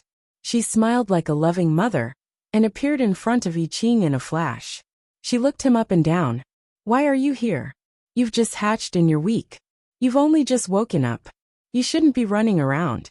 Even if you want to cultivate as soon as possible, you don't have to be in such a hurry to meet your future master. Right? She adjusted his clothes and reached out to carry him. How are you? Do you feel uncomfortable anywhere? Tell me. I Ching's expression froze. He hurriedly took a few steps back. After putting some distance between them, he cupped his fists and bowed like an adult. Supreme Divinity Long Zhen. Long Zhen paused, then smiled even wider. You're my son indeed. So obedient. She looked proud. But you don't have to do that in front of me. Supreme Divinity Long Zhen. I Ching tried his best to look serious. Unfortunately, His childish face looked out of place. I might not be your son. Longjun froze. Silly child, what are you talking about? She continued smiling. Don't joke with me. Supreme Divinity, I'm not joking. I Ching said respectfully. My name is I Ching. I'm the only disciple of the invincible sect in the immortal world. He turned to look at the person who was sprawled lazily on the table. Please forgive me, Supreme Divinity. I woke up a few days ago, and did not have time to explain before I went back to sleep. Actually, I did not want to be her disciple. She's my master, Shining. Immortal world. Master. I Ching told her everything that had happened. We came to the divine world to look for someone. I don't know why I entered that dragon egg and became like this, but I'm really not your son. Longjun was stunned. She looked at her grown-up son, and Shining beside him. Surprisingly, there was no sadness or anger on her face. Instead, she smiled at him. I see. AI, why didn't you say so earlier? The more she smiled, the happier she became. She glared at him as if she was complaining. I was wondering why you've been so cold to me these past few days. Just as he recovered a little, he disappeared without a trace. So that's how it is. You still remember what happened in your previous life? This time, it was the other's turn to be at a loss. Previous life? What does that mean? Long air. She turned to look at I Ching's face. Her eyes darkened, filled with complicated emotions. It was as if she was looking at something else through him. She did not speak for a long time. This face, it was clearly. I Ching frowned and called out. Supreme Divinity Longjun. Longjun paused for a moment before reacting. She smiled awkwardly and continued. There's no need to doubt it. You are indeed my son. As if she had thought of something, she clenched her fists and hesitated for a while before saying in a low voice, when you were born, you were different from others. The dragon energy on the dragon egg was sparse, and the dragon soul was extremely weak. I heard that the power of reincarnation can nourish your dragon soul, so, you sent him into samsara? Shen Ying's eyes narrowed. Just like Shorty? Yes. She nodded. After I sent his dragon soul into samsara, I searched for male dragons in the clan, and nourished the body inside the dragon egg with dragon energy every day. I had planned to summon his soul back, after his dragon soul had recovered. But I did not expect you to cultivate your mortal body into an immortal body, and come to the divine world. Everyone who goes through samsara will forget their past lives. Even if I summon your dragon soul back to the divine world, you would have to go through samsara again. That's why I thought you had forgotten about it too. She looked at I Ching again, and something flashed across her eyes. But I did not expect you to come back so early. What's more, you ascended directly from the divine world. Whether it's the dragon body in the egg, or your immortal body after reincarnation, they are both your bodies. It's normal for them to be connected. Perhaps because of this, you have become one with the dragon body in the egg. Two became one. Shuning and I Ching exchanged a look. But they did not ascend here. They were smuggled here by godfiends. So, you are indeed my long heir. Longjun stepped forward, and looked lovingly at the shrunken I Ching. She exuded the glow of an old mother. I personally sent your dragon soul down to the lower realm. I cannot be wrong. I Ching stiffened. He did not know if he was not used to her overly enthusiastic attitude. But he took another step back. That meant that his previous body had become one with the egg. Was he a human or a dragon now? Why can I still sense the immortal bones in my body, even though my body has become like this? His cultivation level, his spirit root, and even his sword intent were the same as before. There is no dragon power. Longjun's smile deepened. You have never sensed dragon chi before, have you? Dragon chi? I Ching hesitated. He subconsciously released his divine perception. Immediately an unfamiliar aura surged in. He felt his sea of consciousness ring and something open. His body flashed with golden light. The next moment, the little being on the ground disappeared, and a shining golden dragon appeared in the room. In an instant, it broke the roof, and the broken tiles fell to the ground. Master. I Ching subconsciously turned to block Shen Ying's head. This caused the room to become even more ruined. In an instant, everything fell to the ground. Everything happened too quickly. By the time they reacted, Only Long Worm and Long Zhen were left on the ground, their heads covered in dust. The giant dragon had already retreated a short distance away, and was carefully coiling around Shining. Although the dragon was not as tall as Black Dragon and Long Zhen, its entire body seemed to be bathed in sunlight. It was blinding. Gold, gold, golden dragon. The Black Dragon completely ignored the dust. He opened his mouth and looked at the dragon opposite him in shock. Long Zhen was shocked too. She did not expect her son to be a golden dragon. No wonder.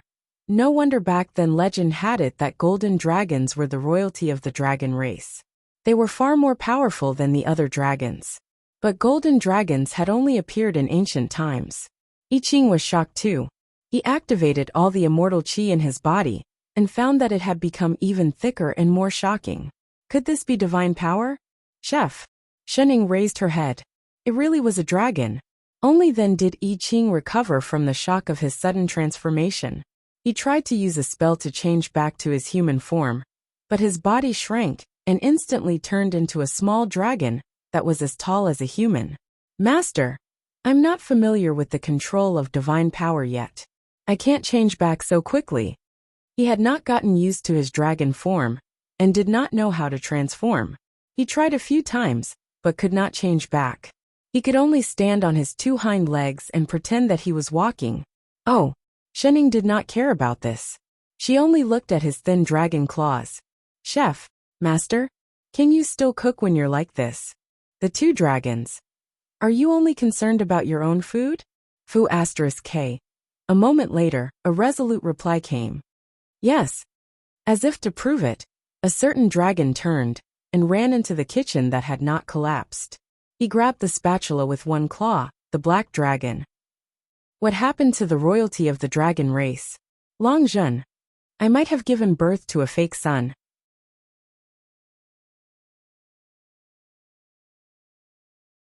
Chapter 249. The son that Long Zhen had been looking forward to for hundreds of thousands of years was finally back. What's more, he was the legendary golden dragon. Long Zhen felt that this was perfect, if only he did not like to cook so much. She looked at the golden dragon, who had been busy in the kitchen since noon. Long Zhen wanted to stop him. After all, he had just turned back into a dragon, and needed more time to cultivate. But because he was doing this out of filial piety towards Master, she could not say anything. So before she knew it, she was already sitting at the table and eating with him. Straight face, Master, have some tea. I Ching, who was still in the form of a little golden dragon, handed a cup of tea to someone who had just finished her afternoon tea. Oh, Shining accepted it out of habit. She looked at Chef, who was sitting obediently at the side like a cartoon dragon, pressing his claws together. She finally remembered something important. Chef, Master, can't you turn back into a human? I Ching's dragon head drooped.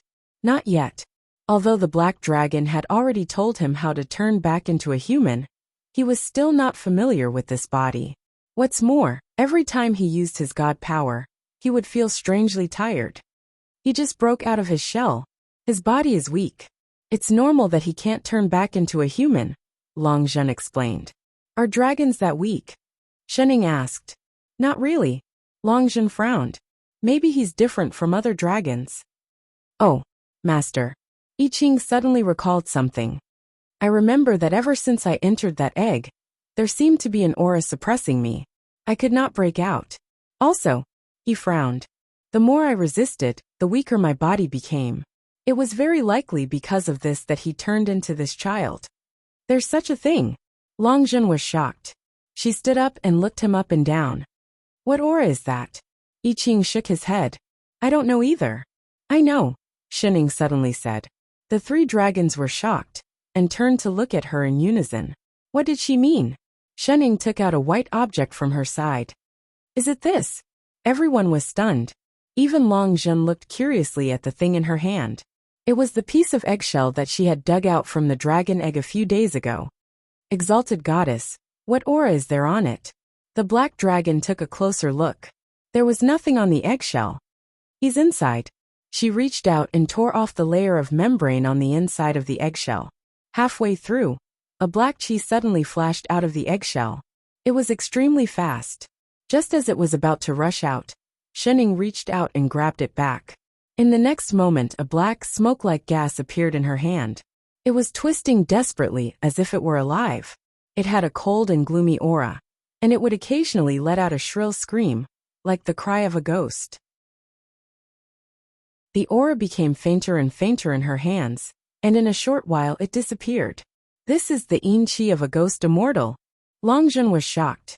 Her eyes widened and she stood up abruptly. How can this be?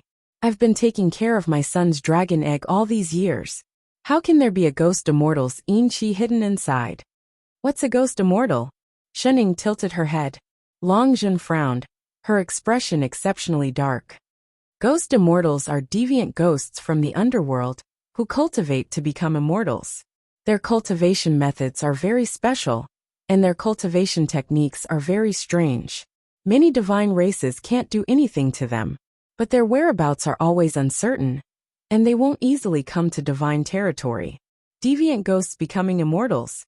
It was not just I Ching. Even the black dragon was shocked. Ghosts were living beings.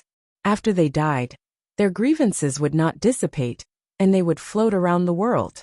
Usually, they would only appear in the mortal realm. In short, they were just souls without bodies.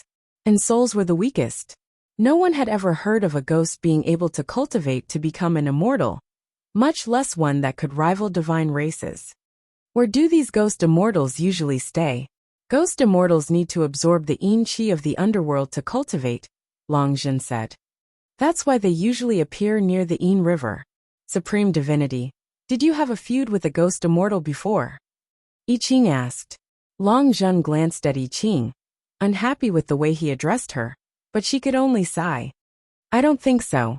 In these hundreds of thousands of years, I've never left the dragon abyss, and I've never seen a ghost immortal. That was strange. Why would there be yin chi of a ghost immortal in a perfectly good dragon egg? And it happened to suppress I Ching, preventing him from hatching on his own. If Shening had not forcefully broken the eggshell, perhaps he really would not have been able to come out. The Dragon Abyss has never interacted with other places. Even the Dragon Valley rarely interacts. If you're talking about feuding, I don't. She suddenly stopped mid-sentence, as if remembering something. Her face paled and her fists clenched tightly. I just remembered something important. I'm going back to the main hall. I Ching, your body is still very weak. You have to rest more. With that, she nodded at the few of them and hurried out. The few of them looked confused. Shening tilted her head. It looked like Chef's family in his previous life had a story too. After Longjun left, she suddenly became busy. She did not come back for a few days. It was obvious that she was looking for that ghost immortal. These few days, Chef was also trying hard to adapt to his dragon body. He only focused on two things every day: familiarize himself with the circulation of God power, and cook for Shening. Fortunately, he was originally a top student. After trying a few times, he finally succeeded in transforming back into that little bean. Perhaps it was because he had begun to absorb the dragon energy for cultivation. His originally skinny body had finally gained some flesh. He looked like a baby, but he still did not grow in size. The dragon race had always relied on bloodline inheritance. Cultivation methods and whatnot did not need to be taught. He was born with it. The god power in his body began to grow at an alarming rate. In just a few days, he was already catching up to the black dragon. The black dragon felt very depressed. Originally, he wanted to go to Longjun to make his presence known. Unfortunately, he did not see her for a few days, so he could only come back to Shening for comfort. But I Ching guarded against him like a thief. If he took a step closer, the black dragon looked like he wanted to hit him with a spatula. The black dragon felt like he had been abandoned by the whole world. 10 days later, Master, my cultivation has stabilized. I Ching poured a cup of tea and stood on the chair. His little body was almost lying on the table. Then he passed the cup of tea to Shening. The other party took it with a natural expression, took a sip and said, "Are you ready?" "Yes." "Oh, what about the dishes?" "I've prepared them for half a month." "Pastries?" 20-odd kinds. "Fruits?" 2 storage bags should be enough. All right. Shenning then stood up lazily. Let's go. I Ching jumped down from the chair. Seeing the 2 figures, one tall and one short, about to leave, the black dragon finally reacted. Wait. He blocked the 2 of them. Where are you going?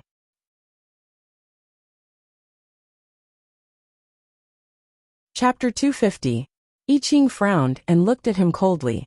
The Een River of the underworld. Get out of my way, you little bastard. Een River?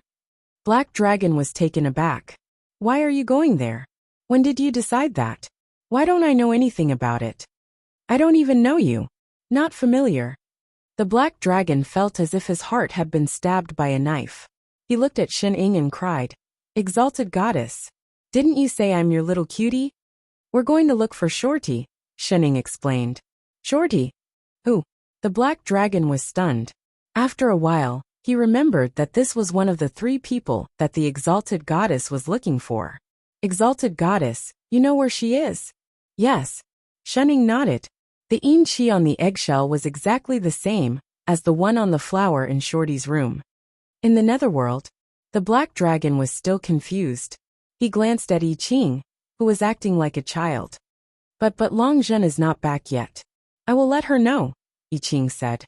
But Black Dragon was about to say something when a maidservant rushed in and bowed to I Ching. She said anxiously, Young master, bad news. In order to avenge the young lord, Divinity single-handedly went to Wu Chi Mountain. Wu Chi Mountain? I Ching's expression darkened. Speak clearly. What happened? Supreme Divinity said that the Een Chi on the young master's eggshell might be related to the Phoenix clan. So in a fit of anger, the maidservant stamped her feet anxiously, her face full of anxiety. The Phoenix clan has always been unreasonable. I'm afraid that Supreme Divinity will be at a disadvantage if you go there.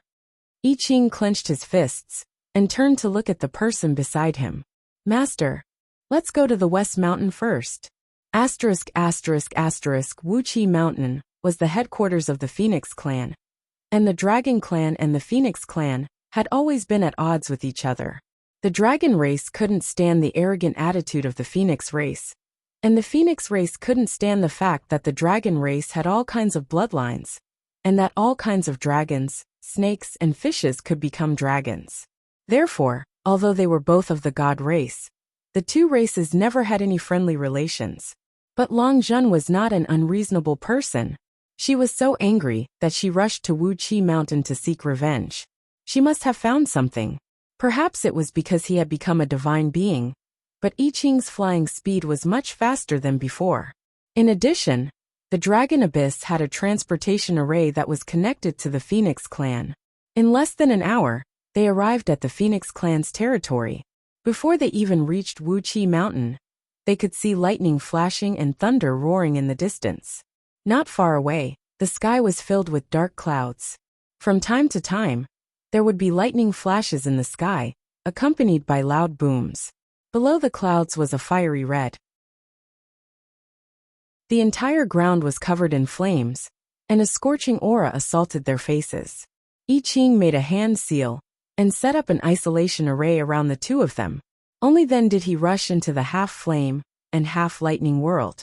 Little Zhen, what are you doing?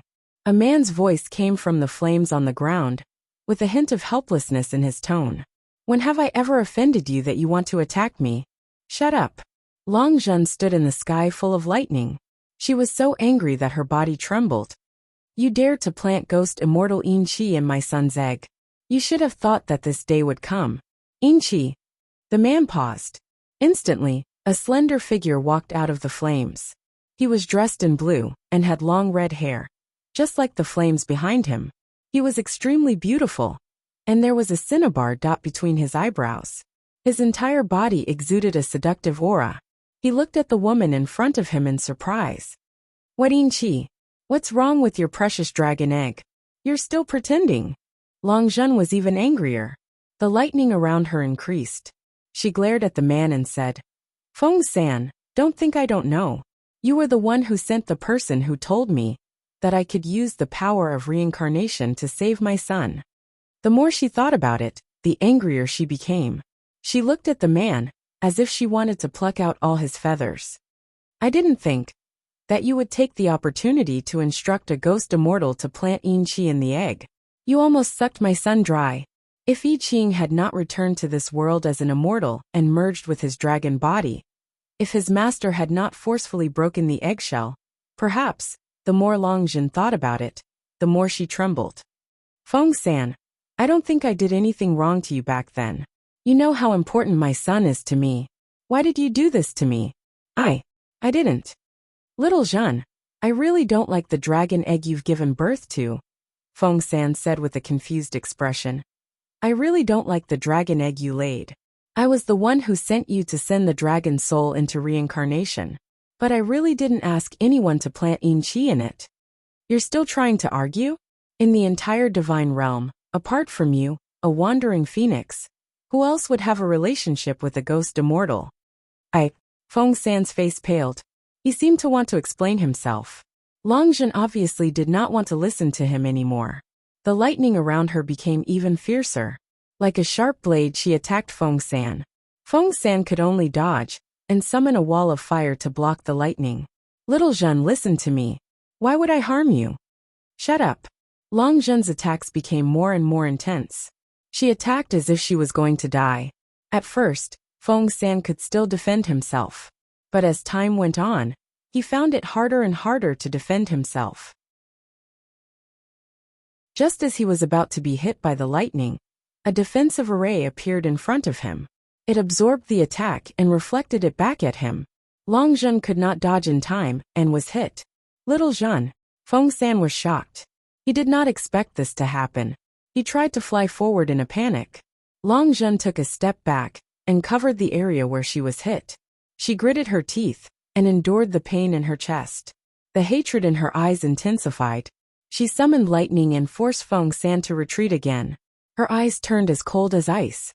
She laughed and said, "Back then, I must have been blind to have fallen in love with you."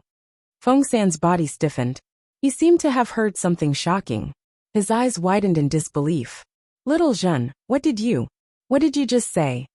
I thought you were different from the other phoenixes. I didn't expect you to be even more shameless than him.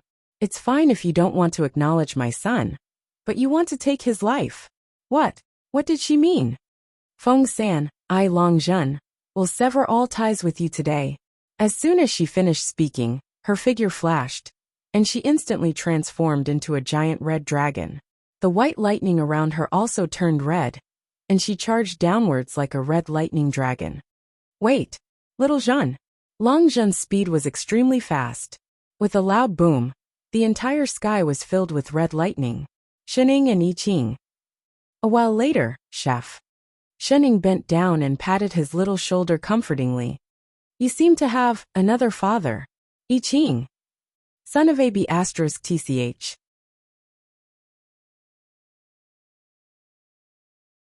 Chapter 251. The next moment, the cry of a phoenix could be heard. A huge phoenix appeared on the ground. It was covered in rainbow-colored feathers, as if it was draped in rainbows.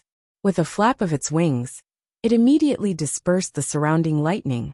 Its long tail feathers directly wrapped around the dragon's body, binding it tightly like a chain. As if it didn't want to hurt the dragon, it retracted its wings and hugged the dragon in front of it. Let go of me, Long Zhen screamed. But no matter how hard she tried, she couldn't break free from the other party's control. She had no choice but to turn back into her human form in a flash. Feng San reacted faster than her. He turned back into his human form and held onto the dragon. Using his larger size, he turned around and pinned her to the ground. I'm not letting go. Long Zhen was furious, but she could not move. Even her god power was being suppressed. Feng San, you bastard. Little Zhen, what did you just say? Can you say it again? Feng San looked at the person under him excitedly. His eyes were overflowing with affection. Did you just say that you like me? Little Zhen, you like me, right? Get lost. Long Zhen glared at him, her eyes filled with anger. I hate you. I wanted to pluck all your feathers off 160,000 years ago. Little Zhen. His expression darkened. He buried his head in her neck. But I like you. I've liked you since I was young. Bullsh *T. Long Jin did not believe him. You don't even acknowledge your own son. How dare you say you like me? That dragon egg is really mine. Feng San still couldn't believe his ears. It had been so many years, and little Zhen had been guarding that egg to her death. He thought she had never fallen for him. That was why he did not dare to look for her. He did not expect that the egg was actually his. How could this be? I thought. Thought what? Long Zhen's expression turned colder. She laughed mirthlessly. You were the one who abandoned us and returned to Wuqi Mountain without saying a word. Why are you still pretending now? No. I don't know. I really don't know. Someone told me. Get lost. Long Zhen did not want to listen to him and began to struggle with all her might. Either you kill me or let me go. No, I won't let you go. Feng San hugged her even tighter. I've already lost you once. I won't let you go again. You bastard, let go. No. Let go. No. I say. Suddenly, a hesitant female voice sounded from the side. The two of them subconsciously turned their heads and saw two figures, one big and one small, squatting beside them. They looked at the two of them with constipated expressions. The corner of Shen Ying's mouth twitched. Let's flirt. Don't put on a show, okay? She would lose fans if she continued to act melodramatic. Long Zhen. Feng San. Phoenix Perching Palace. Feng San stared at the child in front of him, who did not even reach his waist. His eyes, nose, and mouth were so excited that stars seemed to float out of his eyes. The more he looked at him, the more he felt that he looked like himself. This was actually his child. It was his and little Zhen's.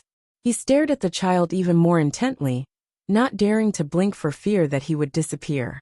His mouth opened and closed a few times before he managed to squeeze out two words.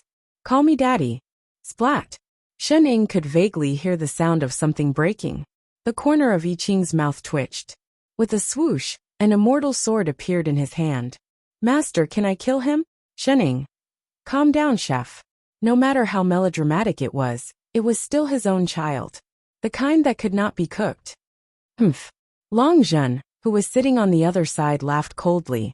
She still looked indignant. Why do you have to pretend to acknowledge us now? Feng San's face paled. He sighed and turned to walk toward her.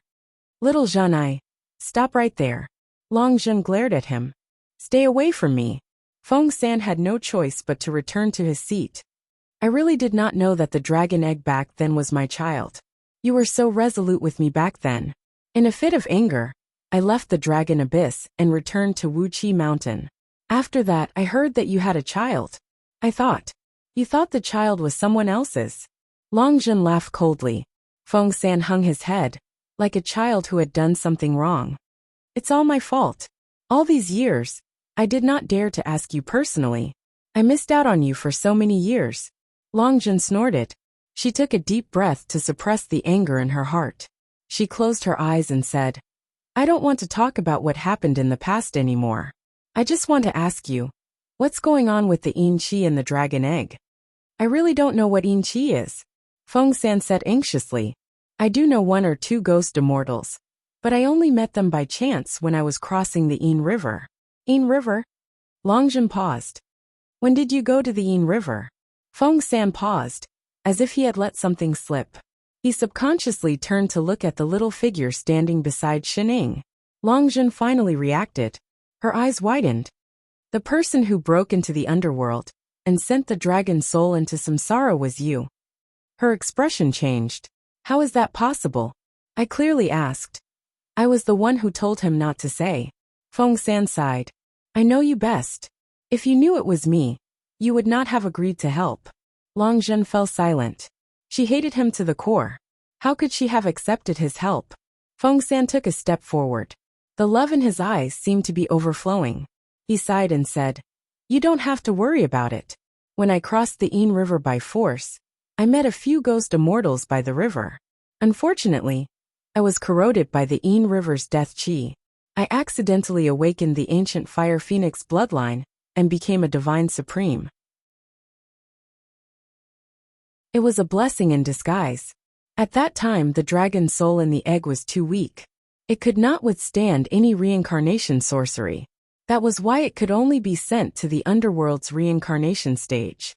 To get to the reincarnation stage, one had to cross the Ain River.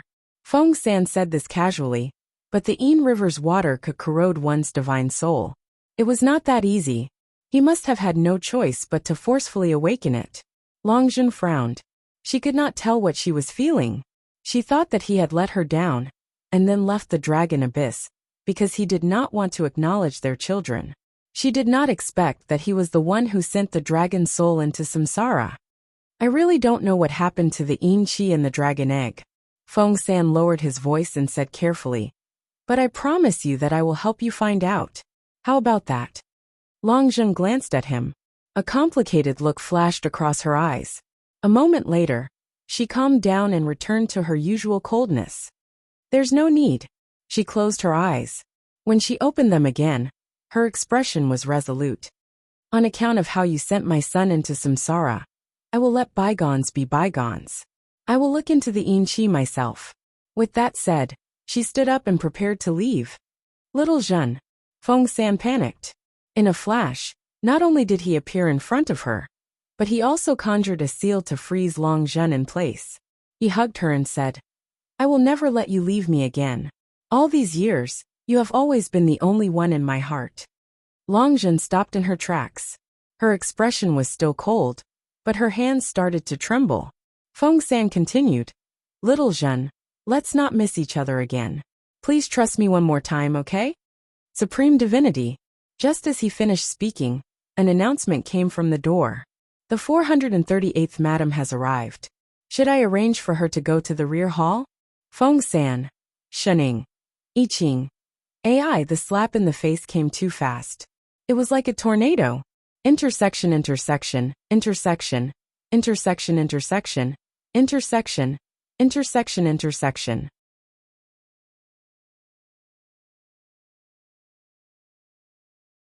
Chapter 252. Feng San. Longjun's body crackled. You bastard. Little Zhen, listen to me. It's not like this. Ouch. It hurts. Little Zhen. Screams rang out in the hall one after another. The master and disciple who were drinking tea calmly. Master. Yes. Should we stop them? There's no need. It had been a long time since he had watched a melodramatic family drama. It was quite refreshing. We haven't started tearing down the house yet. There's no rush.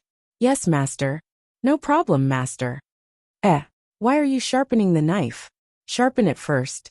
We might need to use it later. He was afraid that he would not be able to control himself and destroy this pair. Half an hour later, the two of them finally stopped. Perhaps because he was in the wrong, Feng San turned into a punching bag. No matter how Longjun attacked him, he had no intention of resisting. It became a one-sided beating by Longjun.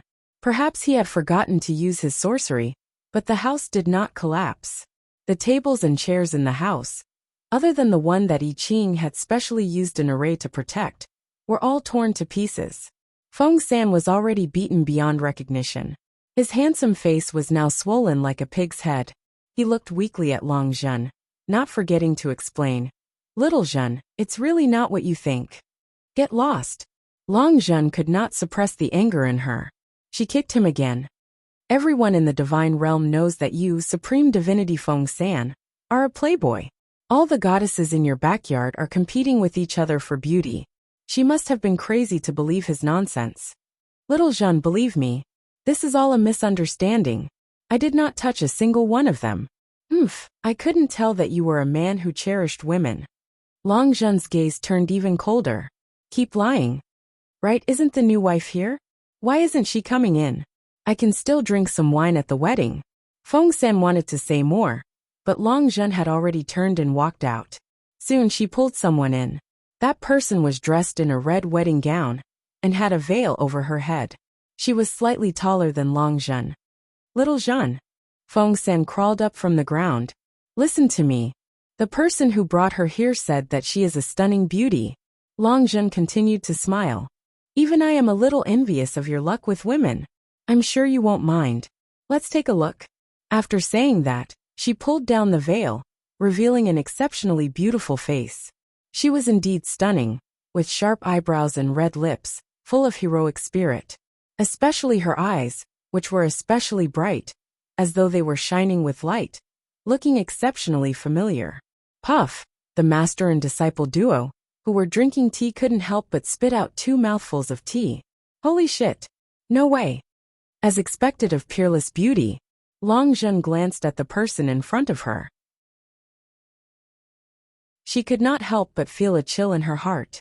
She directly stuffed the veil in her hand back into the other party's hand. Then let the two of you. You. Before she could finish speaking, her eyes widened, as though she had discovered something.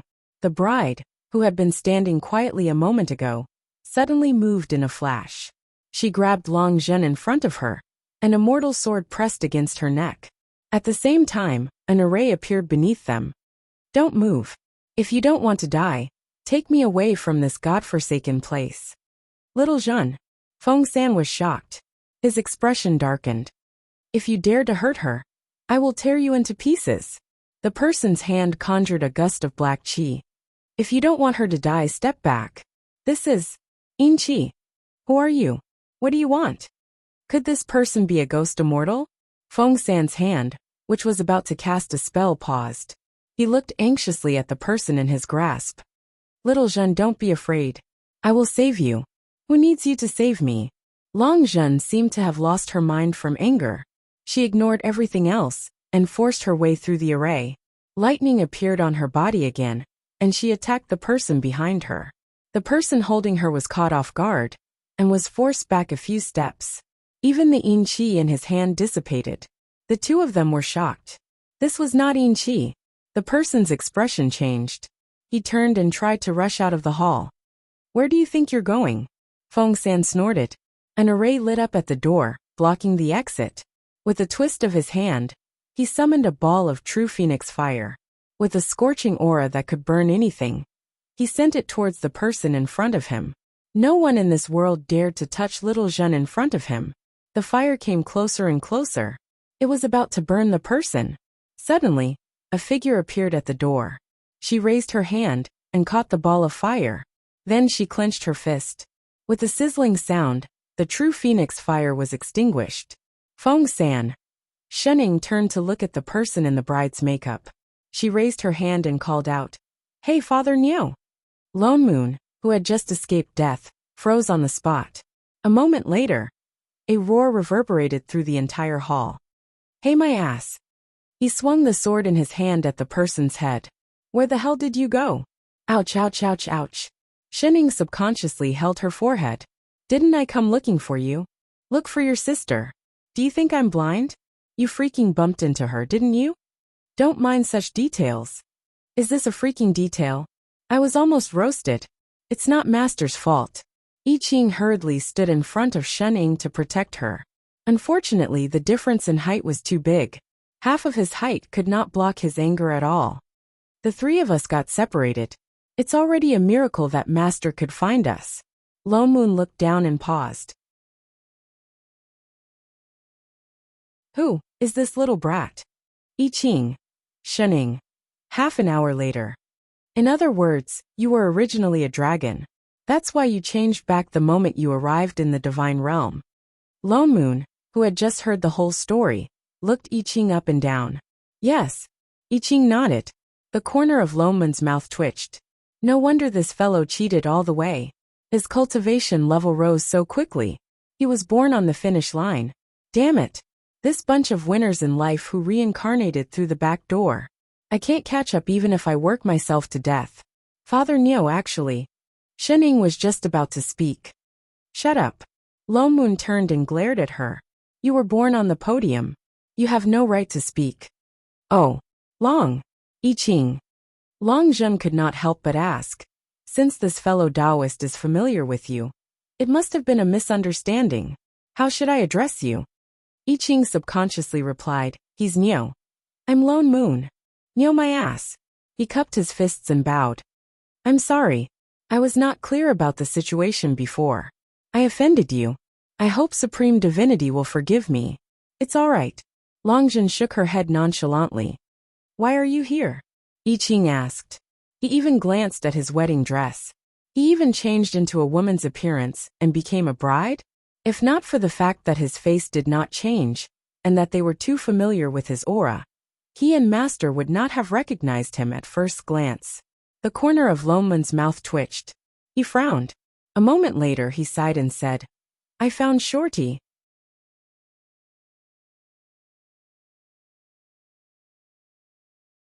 Chapter 253. I Ching and Shuning were shocked. They asked, Where is she? Where is she? Don't worry, she should be fine now. Lomun frowned. When I first arrived in the divine world, I was near the underworld. I sensed the same yin qi as the flower in Xian Tong's room, so I chased it all the way to the underworld. Then I found her on the way. Little Shorty, are you all right? Shuning asked. He's fine, just slightly injured, Wang Yao said. Lomun seemed to recall something. His expression darkened. She was locked in a cave abode. I was not confident that I could get her out safely, so I let her go and find Shuning first. I took her place for a while, and waited for an opportunity to escape. I didn't think that I would be sent here, before I could think of a plan. I was even told to marry an old sex fiend who had hundreds of wives. All of a sudden, the three screens all turned to look at a certain phoenix. The old sex fiend Feng San. Little Zhen. Feng San immediately turned to Long Zhen. Listen to me. I don't know anything about this. Long Zhen turned. It has nothing to do with me. Little Zhen. Feng San wanted to cry. Trust me this once really. Why don't I bring you to the back palace? Then you'll know how to come back. I don't want to know. Listen to me. I'm not listening. Listen to me. I'm not listening. You said I dash. Shut up. I Ching's mouth twitched. Immortal swords filled the sky, all aimed at the two of them. They had already acted out 2 chapters. Was there an end to it? If you keep talking, I'm going to attack. Feng San. Long Zhen. You're already attacking. You can spill your dog blood later. I Ching turned to look at Feng San. You should know who the person who sent Father Niu here is, right? Feng San hesitated. After thinking for a while he said, He's from the underworld. There's only one ghost immortal I'm familiar with there. Who? Ghost immortal Zhu Ming. Feng San frowned. Then, as if thinking of something, he added, But if it's him, then he might not be trying to harm you. Lomun hesitated. What do you mean? Follow me to the rear hall, and you'll know once you see it, he said as he pointed behind him. They exchanged glances and followed Feng San to the rear hall. As soon as he stepped through the door of the rear hall, the scenery in front of him changed. The majestic hall instantly turned into a dense forest. Then, he heard the cries of phoenixes, and saw that there were dozens of phoenixes of different colors in their original forms, guarding something. Beside the phoenixes, there were a few women dressed in different clothes. There were formations set up around the phoenixes, and in the middle of each formation, there was an egg as tall as a human, with phoenix plume patterns faintly visible. This is... Long Zhen was shocked. The Phoenix clan's breeding forest. It's only temporary, Feng San replied. It had always been difficult for the Dragon clan and the Phoenix clan to have children. Every egg needed thousands of years to fully hatch, so the 2 clans attached great importance to this matter. Normally, after they gave birth, they would gather at one place to wait for their eggs to hatch. Even the Dragon clan, which had always been separate, would gather at the place where their eggs were hatched for safety reasons. That was why only the clansmen of each clan knew where their eggs were hatched. They are my wives, Feng San said, sounding a little aggrieved. So, Shuning paused. These eggs are all yours? Pfft. Feng San almost spat out a mouthful of blood. Fellow Taoist, don't harm me even if you don't want to help.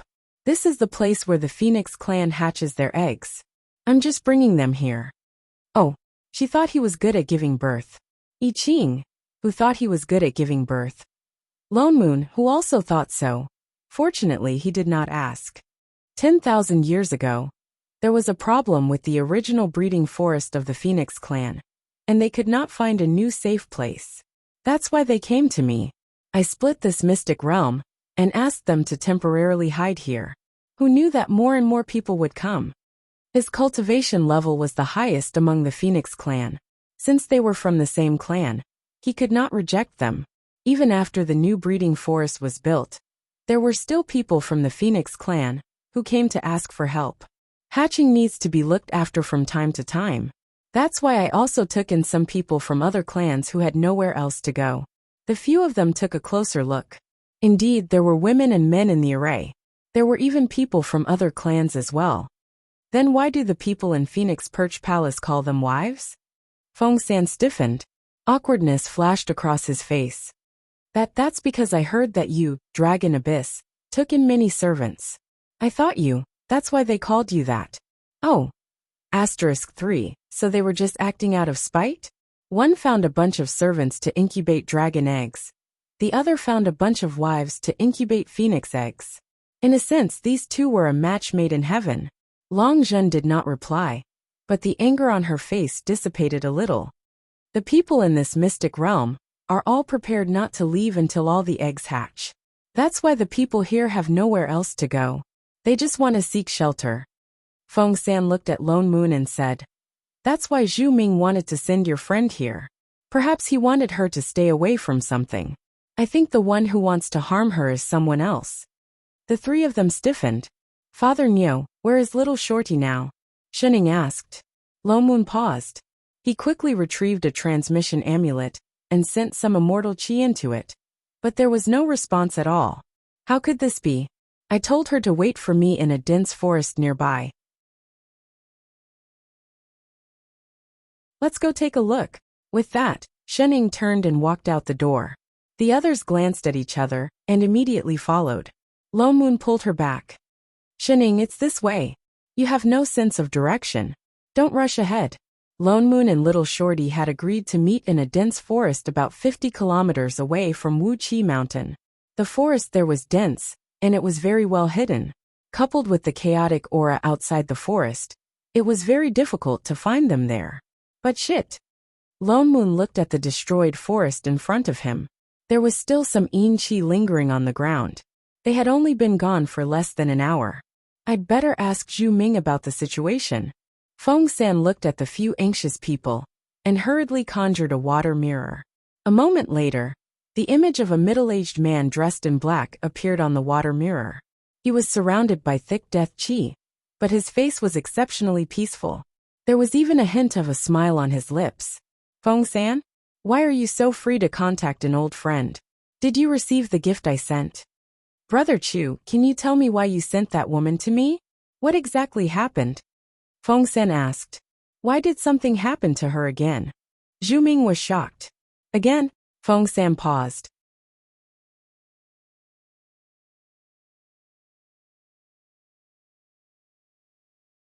Chapter 254. Zhu Ming frowned and sighed. That day, I sensed a special aura in the divine underworld. I followed it and realized that it was immortal chi. Then I saw that woman. She was trapped in the blood soul array at that time, so I saved her in passing. The blood soul formation. Feng San was shocked and his eyes widened. You're saying that someone wants to extract her soul? That's right. Zhu Ming nodded, his expression solemn. To be able to control the blood soul array, he must be a ghost immortal. His cultivation level is not low either. The person who set up the formation must have noticed that her immortal soul was not as strong as that of a god. So he wanted to absorb her soul to nourish his own body. That was why he set up the blood soul formation to weaken her soul body. I was afraid that if she continued to stay in the netherworld, the person who set up the formation would not let the matter rest. Thus, without waiting for her to wake up, I sent her to your place. I thought that with your ability in Feng Chi Mountain, you should be able to protect her. Lone Moon. So did he marry her for nothing? Then does Brother Chu know who captured her? I don't know either. Zhu Ming shook his head. When I found her, there was only an array around her. In other words, they had no idea where to look for him. Feng San expressed his gratitude and put away the mirror. Master? I Ching looked at Shening. Given Shorty's cultivation, be it in the divine realm or the netherworld, she would be in danger. Shening frowned. Let's go to the underworld. Yes, master. A certain pair of parents hurriedly said. The underworld is too dangerous. I Ching, why don't we? There's no need. I Ching turned and glared at them. He pointed at Long Zhen and said, "Let's talk about this after we've settled your problem." It was enough that he had his master. Oh, disappointed asterisk too, she felt sad, and felt that her master had given birth to her son. The netherworld was the place where the dead souls of the three realms were born. It was the complete opposite of the immortal realm, which was filled with immortal qi. At the intersection of the two realms, it was as if the heavens and earth had split into two different worlds. One side was filled with the normal green immortal qi, while the other was filled with the thick black death qi. The trio had already arrived at the netherworld. What do we do now? Lone Moon glanced at the wandering souls. I Ching cast a tracking spell, and put down his hand after a while. No, this place is full of death qi. The aura in the forest disappeared the moment it entered the underworld. Shit! Lone Moon cursed under his breath. The underworld is so big. Where am I going to find Shorty? Why don't we ask him to come find us? Shening suddenly suggested. Both of them were stunned, and turned to look at her. What do you mean? Didn't the person who captured Shorty want her immortal soul? Indeed. I Ching nodded. That blood soul array is for devouring souls. We have immortal souls here too. They would never complain about having too many, right? I Ching paused, then understood. He turned to look at a certain someone beside him. Why are you looking at me? Lone Moon glared back in frustration. It was good to lure the snake out of its hole, but why me again? Shening. They won't be able to see me even if I go. I Ching. I am no longer an immortal. And Father Niu, didn't you not change your clothes? It just so happens that I don't need to change anymore. Who knows, maybe he likes women. Master is right. Son of AB asterisk Tisich. He understood the logic, but why did he feel the urge to slap these two to death? He took a deep breath, and suppressed his violent nature. After thinking for a while he said, "All right, I will set up a spirit gathering array to lure him out. But this is the underworld. I can only hold it for 5 minutes at most. You two hide well. If he escapes, don't ask me for food expenses in the future." "Yes, Father Niu. No problem, Father Niu." As soon as he finished speaking, the two of them retreated tens of meters away. I Ching took out 2 aura-concealing talismans, and stuck them on his chest. Master doesn't need them. He wanted to slap them to death even more. What should he do? Calm down, calm down. For the sake of invincible sex, only sword cultivator disciple, he would endure. Lone Moon took a big step forward, and walked some distance away. He conjured a seal with both hands, and a spirit gathering array appeared under his feet. It emitted a faint white light, and the overflowing yin qi and death qi in the array were immediately cleared out. It was especially obvious in the pitch-black underworld. Lone Moon walked into the array, and sat down cross-legged. He pretended to meditate, and regulate his breathing. Immortal qi emanated from his body. In an instant, the wandering souls around him seemed to have encountered something scary. They all fled in different directions. He sat there for a full 10 minutes. Apart from the decreasing number of wandering souls around him, there was no other reaction. It was eerily quiet. Was it useless? Lone Moon frowned. Could it be that the other party had seen through their plan? Or had they been discovered when they entered the underworld? He hesitated whether to retract the immortal qi. After all, this was the underworld. Although the spirit gathering array could temporarily isolate the surrounding yin qi, it would not last for long. Just as he was about to retract it, he suddenly felt a cold yin qi that was different from the surrounding wandering souls flying towards him. It's here. His heart tightened. He immediately summoned a wall of qi to protect himself. There was a loud bang. A ray of black qi hit the wall of qi. Together with the array on the ground, it was instantly shattered. Lone Moon retreated more than 10 feet to avoid the attack. Who's there? Ha ha ha. A sinister laughter suddenly sounded. A human figure suddenly appeared in the black aura in the sky. It was a black-clothed woman. Her face was strangely pale, and 2 streams of bloody tears seemed to be flowing uncontrollably from her blood-red eyes as they flowed out. She looked at Lone Moon with a look of madness. "Immortal soul, my immortal soul, it's mine, mine." As she spoke, an even thicker yin qi exploded from her body. A huge array immediately appeared above their heads, flashing with a blood-red light. Blood soul array. Lone Moon was shocked. He turned and shouted, "Shining!" The next moment, a rain of swords appeared in the sky and attacked the ghost immortal in the sky. The swords pierced through the heavy Yin-chi and the figure in the sky.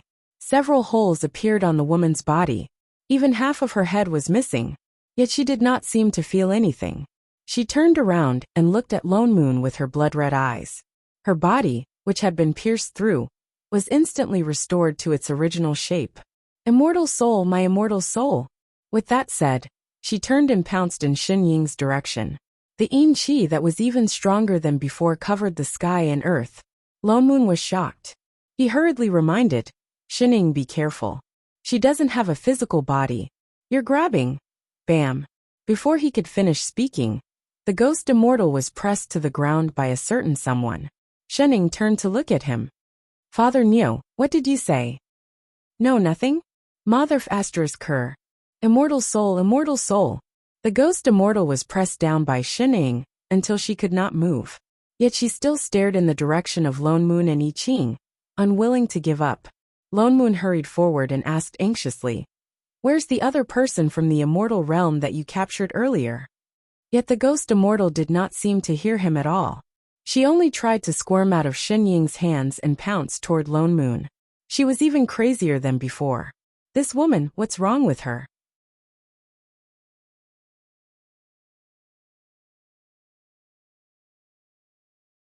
Chapter 255. Lone Moon frowned. Suddenly recalling something, he turned to the person beside him and said, "I Ching, check her soul." I Ching nodded. He bent down and channeled some god power into the woman's glabella. A moment later, his eyes widened in shock. She doesn't have a primary soul." Indeed. Lone Moon's expression darkened. The primary soul was the most important part of a soul. Without it, a person would not have any consciousness. They would only act on instinct. She was no different from a wandering soul. But why would she attack them? And her target was clearly the immortal soul. "So you guys are here. It took me a long time to find you." Just as he was thinking about it, a familiar voice rang out. A figure dressed in black, similar to the woman's, landed in front of the three of them. "Your ghost immortal Zhu Ming." Lone Moon recognized him as the man in Feng San's water mirror. "You know me?" The newcomer nodded in surprise.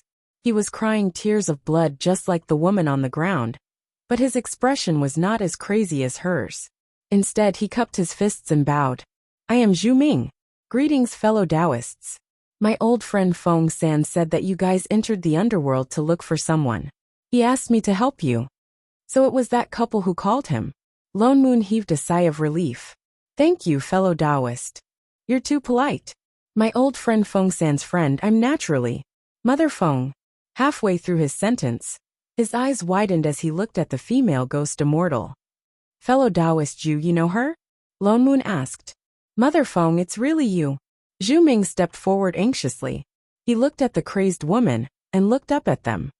"What is going on? We wanted to lure out the ghost immortal who kidnapped our friend." Lone Moon explained what had happened. "But it was her. How could this be?" He looked shocked.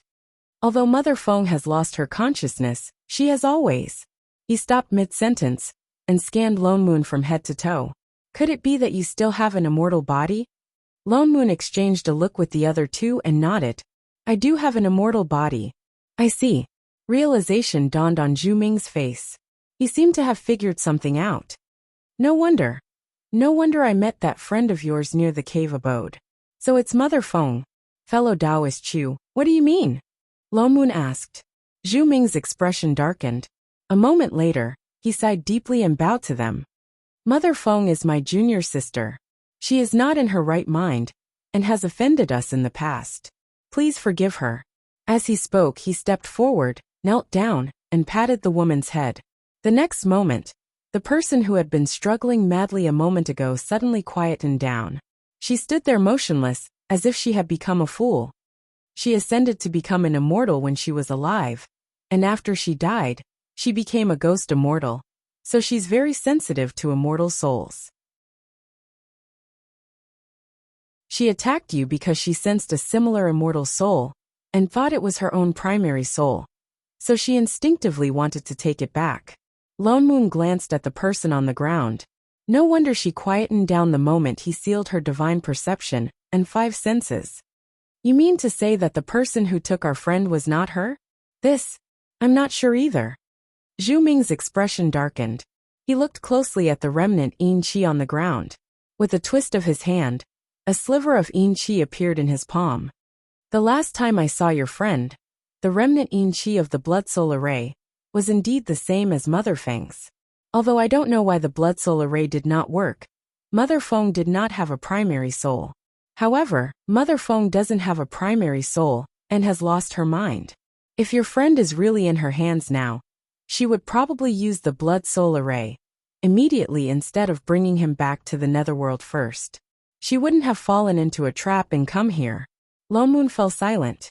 Indeed, if this ghost immortal called Mother Feng was really a lunatic with no consciousness, how could she have thought of returning to the divine underworld before using the blood soul array after capturing Shorty? But if it wasn't her, then who had captured Shorty? But the place where Xian Tong went missing did indeed have remnant yin qi of a ghost immortal. Zhu Ming thought about it. In that case, why don't I bring you to Mother Feng's residence to look for her? Perhaps there will be other clues. What's more, the blood soul array needs 2 days to completely extract her soul. If she really did capture her, she should still be in her cave abode now.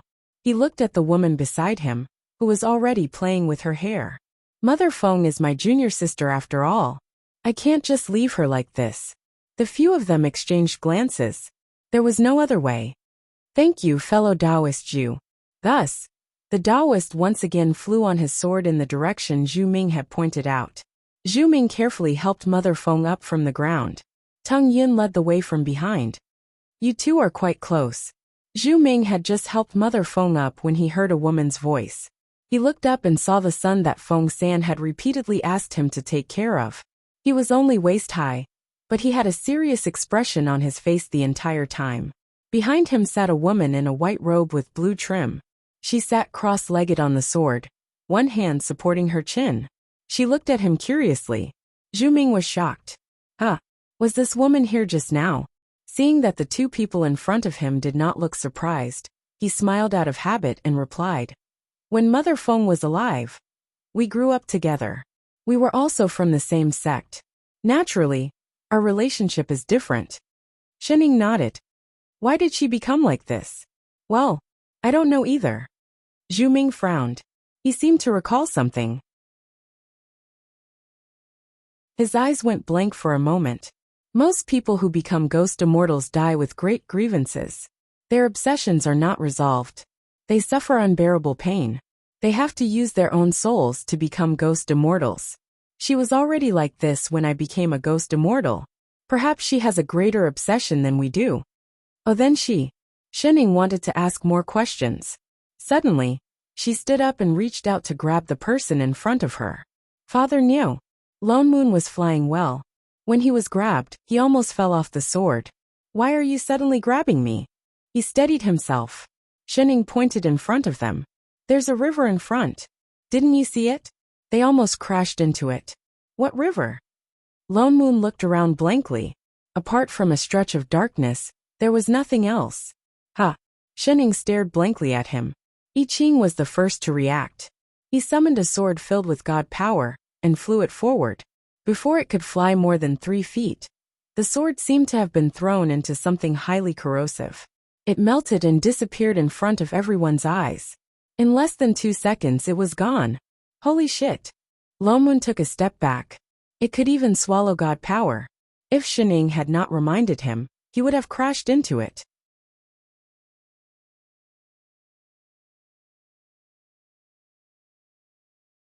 Chapter 256. It's the Yin River of the Underworld. Zhu Ming exclaimed. The Yin River of the Underworld was formless and omnipresent. It was useless against ghosts and ghost immortals in the underworld, but it could swallow other people's souls. Everyone be careful. The Yin River is constantly changing. Sorcery cannot detect it. Zhu Ming turned to look at the woman standing lazily behind I Ching's sword. This fellow Taoist can actually see the Yin River? Her eyes are different from ours. Lone Moon gave Zhu Ming an unreadable look. One had to get used to the cheat's eyes. Let's hurry. It's so dark here. Who knows what else is there? It's not far. It's just up ahead. Zhu Ming pointed ahead. The few of them turned and flew in that direction. Shining paused. She looked around. Was it very dark here? It was clearly a piece of gold, and it was a little dazzling to the eyes. Of course, that was except for the pitch-black river floating in the sky. The few of them did not fly for long before they saw a palace floating in mid-air. The surroundings were filled with thick yin qi. Compared to the majestic palaces in the Dragon Abyss and Wuqi Mountain, this cave abode was much smaller. It was all alone. Perhaps it was because the yin qi was too thick, but there were not many wandering souls around. It was so quiet that only the footsteps of the few of them could be heard. This is it. The few of them landed in front of the palace. Zhu Ming seemed to be very familiar with this place. He waved his hand, and the doors to the palace opened. He helped Mother Feng, who was still in a daze, to a chair in the hall. The palace was empty. They could see all the way to the end. Apart from the 4 chairs, there was nothing else. There's a small courtyard behind. The 2 of you can go in and take a look, Zhu Ming reminded them. I Ching, go and take a look. I'll set up an array to look for Shorty's aura, Lone Moon instructed.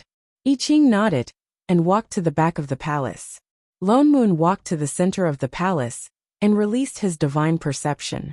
Instantly, the entire cave abode appeared in his divine perception. He activated his immortal qi and began to set up an array. Perhaps to avoid arousing suspicion, Zhu Ming did not help them look for Shorty. He only sat beside Mother Feng. Xining, who was the only one who had nothing to do, also sat on a chair at the side and waited. Perhaps she was a little bored waiting, so she habitually took out a fruit to eat. Just as he took one out, he used a little too much force, and the other one beside him fell out as well, rolling around. Just as she was about to bend down to pick it up, a pair of pale, bloodless hands picked it up first. Mother Feng, who had been sitting on the chair, stared blankly at the fruit in her hands, then looked up at Xining. Suddenly, he stretched out his hand and gave her a sinister smile. Heh. Xining tilted her head and took it. Thank you. However, the other party was still looking in the direction of her hand, a pair of bloody eyes staring straight at the fruit on top. Only the dripping sound of blood could be heard. It was very horrifying. Xining, who had bitten the core. After some thought, he took out the greenest fruit from his storage bag and handed it over. Do you want to eat it? Mother Feng was stunned. She looked at the fruit, then back at her. Suddenly, she reached out and snatched the fruit. His lips curved into a sinister smile again, and he stuffed the fruit into his mouth. The next moment, there was a loud thud. The fruit went straight through his mouth and fell to the ground. The person who had no physical body looked confused. Hey, it fell. Xining picked up the fruit and handed it over. Here, I have more. She took it again and swallowed it down in one gulp. Once again, it fell to the ground with a thud. Ha. You can't eat it. As if addicted, Xining picked up the fruit on the ground again and handed it over. The ghost immortal still looked like he had just snatched a treasure. Once again he took the fruit and dropped it to the ground again. This happened repeatedly. Zhu Ming, who was watching the whole time. She did it on purpose, right? She definitely did it, right? There was someone else around. Master. I Ching finally returned from the backyard and shook his head at her. No. The backyard was even cleaner than the front. There were not even any chairs. Apart from yin qi, there was nothing else. Zhu Ming's expression darkened as well. If they could not find Mother Feng, they would be suspects. He thought for a moment and suggested, why don't I follow you to the forest where the woman went missing? I'm familiar with Ghost Immortal's auras. Perhaps I can find some clues? Lone Moon, who was setting up the array, stopped as well. His expression was equally dark. Shorty is indeed not here. Oh, Xining narrowed her eyes, but she ignored them. Just as she was about to pass the fruit to Mother Feng, she retracted it. Mother Feng caught nothing but air. Suddenly, she leaned forward and smiled. I'm not giving it to you anymore. I gave you so many. Why don't you return one to me? Lone Moon. I Ching. Zhu Ming. Where's your shame? Didn't you just give me the same fruit? Are you bullying ghost immortals for not having physical bodies? Oh, and oh, Mother Phone paused. She clearly did not understand what Shining was saying. Her bloodshot eyes stared at the fruit in Xunying's hand, but she did not dare to snatch it away. The corner of Loman's mouth twitched. Hey, you're almost. He was about to reprimand her. But Mother Feng took out a square token from somewhere and threw it at Shining. Then, she stared at the fruit in Xunying's hand. Master! I Ching exclaimed. Lone Moon regained his composure as well. He looked at the token in Xunying's hand. What's this? A token? Zhu Ming looked confused as well. Why would Mother Feng have something like this? And why did the token seem to be imbued with god power? It should be the eye of the array. Shining replied. Finally, she passed the fruit to the overjoyed Mother Feng. Then with a loud thud, it fell to the ground. This time, Shining did not help her pick it up. Instead, she picked up the token and walked to the center of the hall. Then she squatted down and pressed it on the ground. In an instant, the entire cave abode lit up with a bright red light. An array appeared in the hall. The ground began to collapse inch by inch. The red light in the middle of the hall was especially blinding. A moment later, the space around them began to twist and distort. Then a scene appeared beneath them, but they could not see clearly. This is the entrance to the mystic realm. Zhu Ming exclaimed. Lone Moon asked in surprise. How did you know that there's an array here to open the mystic realm?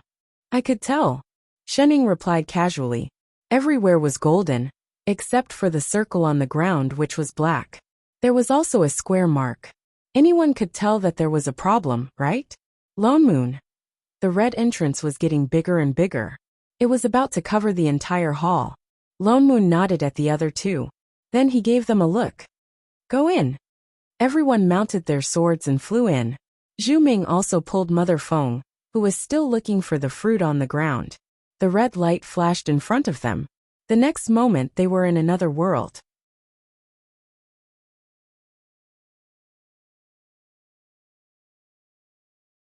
Chapter 257. This was a very small mystic realm. Rather than a mystic realm, it was more like a secret room. There was only a wide platform around them. There was a strange array carved on the platform. Even I Ching, who had inherited the Dragon Clan's heritage, had never seen it before. The few of them landed on the platform. Suddenly, the ground lit up with a red light. Countless arrays of different sizes lit up on the quiet platform. Lone Moon felt his heart skip a beat. His primordial spirit was unstable. It was as if something was about to break out of his body. Father Niu. Shining picked him up from the ground. I Ching also felt something was wrong. He did not land on the ground. Instead, he flew into the air. How are you? Lone Moon panted heavily. He used his immortal qi to regulate his breathing. He suppressed the feeling that his primordial spirit was about to be pulled out. The array below can absorb souls. Even immortal souls were no exception. Everyone was shocked. They hurriedly retreated further away. The array on the platform was fully activated. The entire platform turned red. Suddenly, a series of shrill cries rang out. Many ghostly figures appeared in the array. They seemed to be in extreme pain. They wailed and wailed as they tried to hit the red light that trapped them. Every time they hit the red light, their souls would fade a little.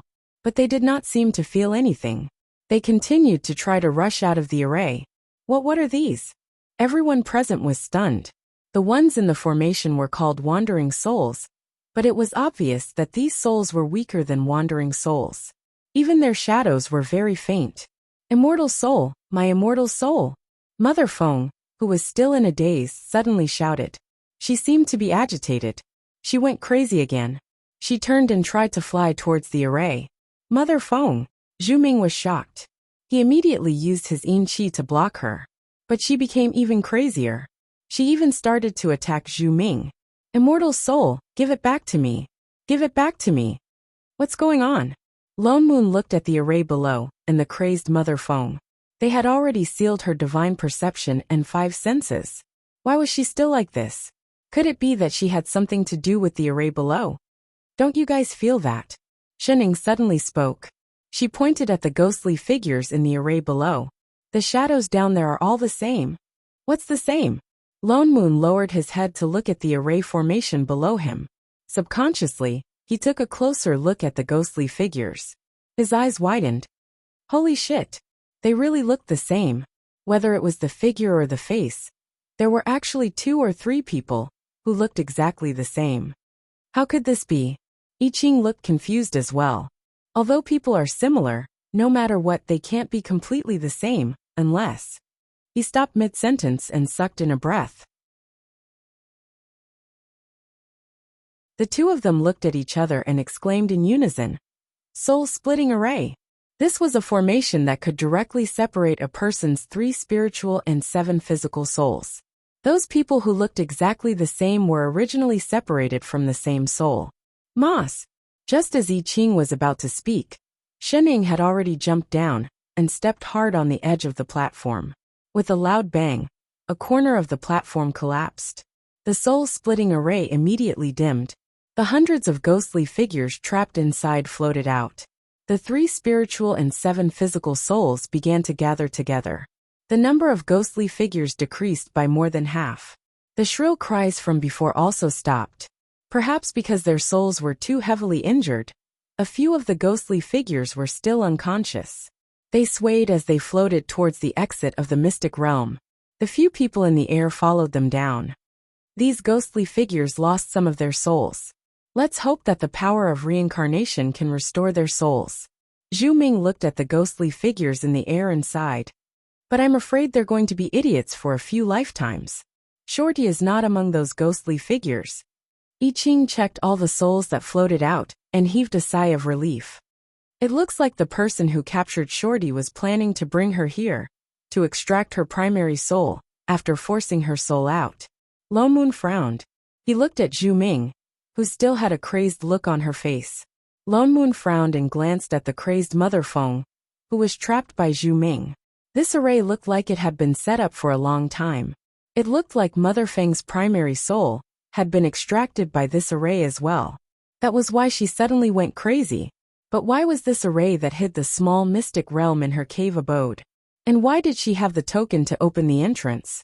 When they entered the mystic realm earlier, apart from the divine I Ching, Zhu Ming's and Lone Moon's primordial spirits were almost pulled into the array. That proved that ghost immortals could not control this array. This array was definitely not set up by Mother Feng. What's that? Shening pointed to the center of the array. The few of them paused. Then, they saw a transparent ball in the middle of the array. There seemed to be something trapped inside. This looks like a fragment of a remnant soul. Chu Ming took a closer look and formed a hand seal. Immediately, the remnant soul floated out of the ball and formed a small figure. The figure hugged its knees and curled up into a ball. It looked like a child less than 2 years old, and there was something familiar about its facial features. Shorty, Shining suddenly said.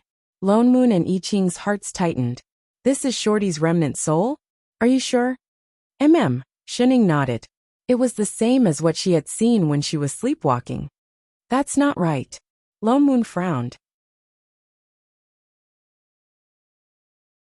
Even if Shorty's soul was split, she should look like an adult.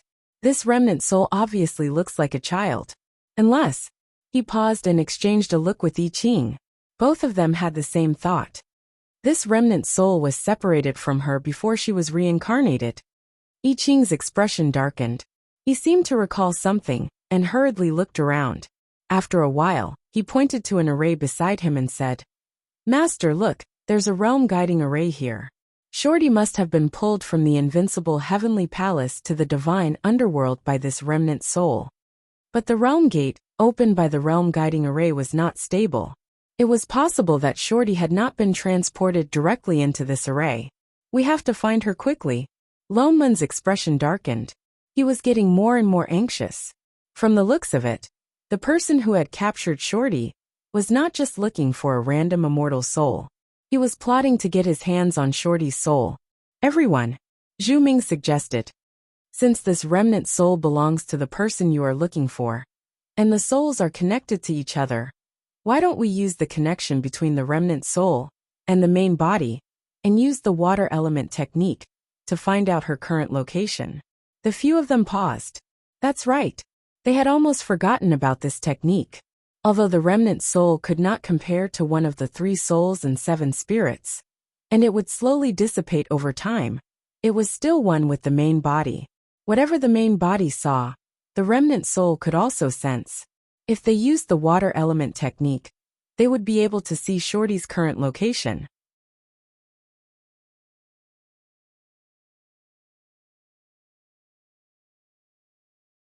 Chapter 258. Lone Moon hurriedly conjured a seal and guided the remnant soul. A moment later, 2 shadows appeared above the remnant soul. One was where the remnant soul was. That was where they were now. The other was a place filled with immortal chi. Huge, transparent, crystal-like mountains floated all around them. There were even shadows of palaces on them. This is the 1,000 Feet Mountain. Zhu Ming exclaimed. Where is the 1,000 Feet Mountain? Lone Moon asked anxiously. That's Supreme Divinity Qian Yu's residence. It's at the easternmost part of the divine world. Zhu Ming frowned. Supreme Divinity Qian Yu may be cold, but he has a good reputation in the divine world. He's a very righteous person. I don't think he would set up such a vicious array. Why would the person you're looking for be there? We'll only know when we get there. Thank you, fellow Taoist Jew. Lone Moon nodded at him and turned to the other 2. Let's go. Let's go find her. I Ching did not hesitate. He summoned his flying sword. Shening grabbed the ball containing Shorty's remnant soul and jumped onto Chef's sword.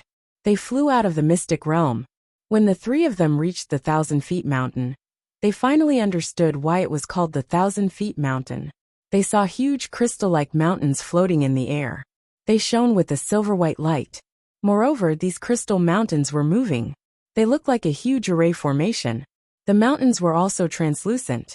It was easy to get lost inside. Lone Moon subconsciously glanced at Shening. He turned and instructed I Ching sternly. Look after her. We're only looking for Shorty this time. We can't get separated again. According to Zhu Ming, Supreme Divinity Qian Yu's cultivation level is very high. We can't tell if he's a friend or foe. Shorty is in his hands. Before we find her, don't act rashly. He added. You still have aura-concealing talismans, right? Yes. I Ching retrieved a few aura-concealing talismans. Give me 2. Lone Moon took them and gestured for I Ching to put 2 on as well. Try not to alert anyone. Do you understand? Yes. The 2 of them nodded. Let's go. Wait, Father Neo. What now? Are you sure? Shening scanned him from head to toe, at the bright red wedding robe he was wearing.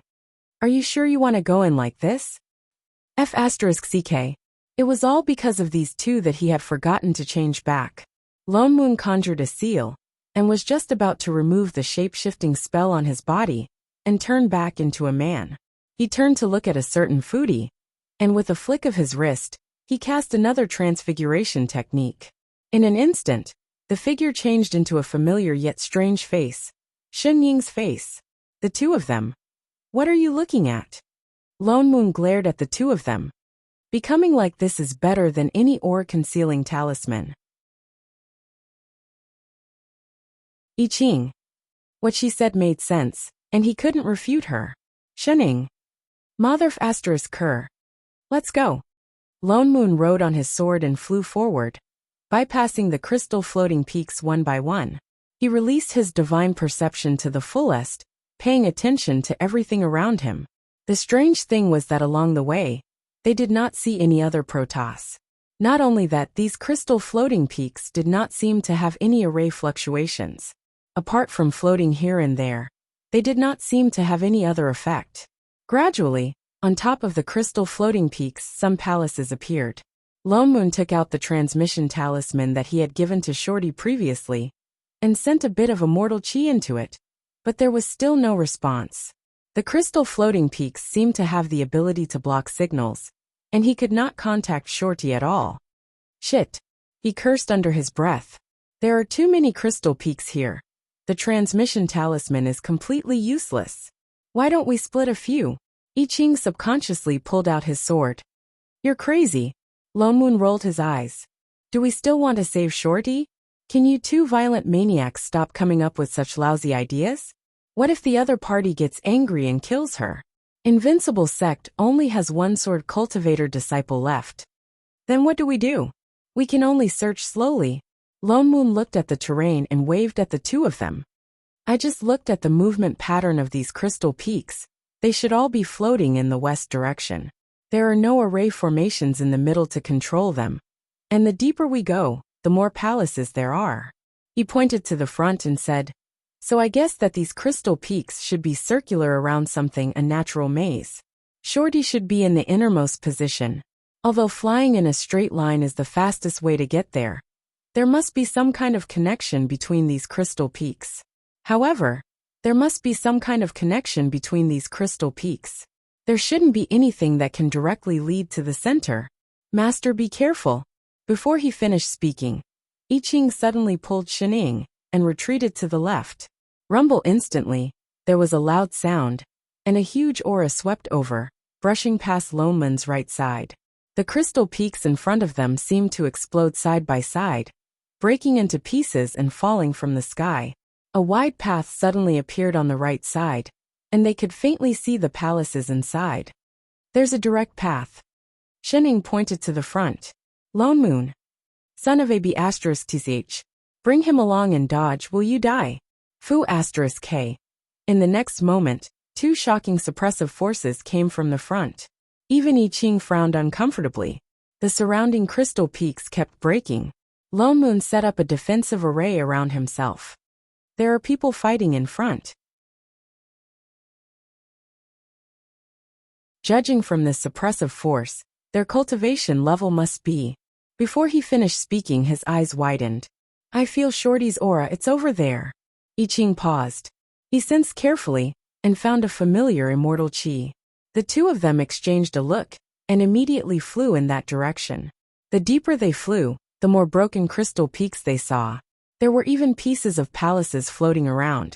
In the distance, there seemed to be two figures fighting, one in green and one in white. They could not see clearly, but the aura around them was shocking.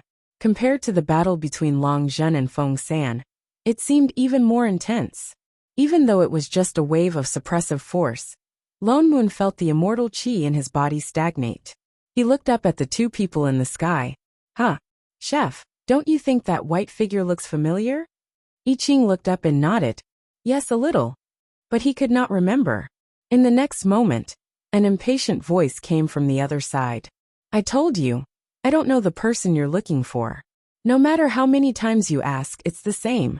I don't know her. The person on the other side did not respond. The voice spoke again, this time in a serious tone. I've already saved the person you asked me to save. It's been so many years, why do you have to keep pestering me? A moment later, a cold voice spoke. She also said, You, where is she? Don't go too far. The two of them started fighting again. Why did it feel like that voice sounded familiar?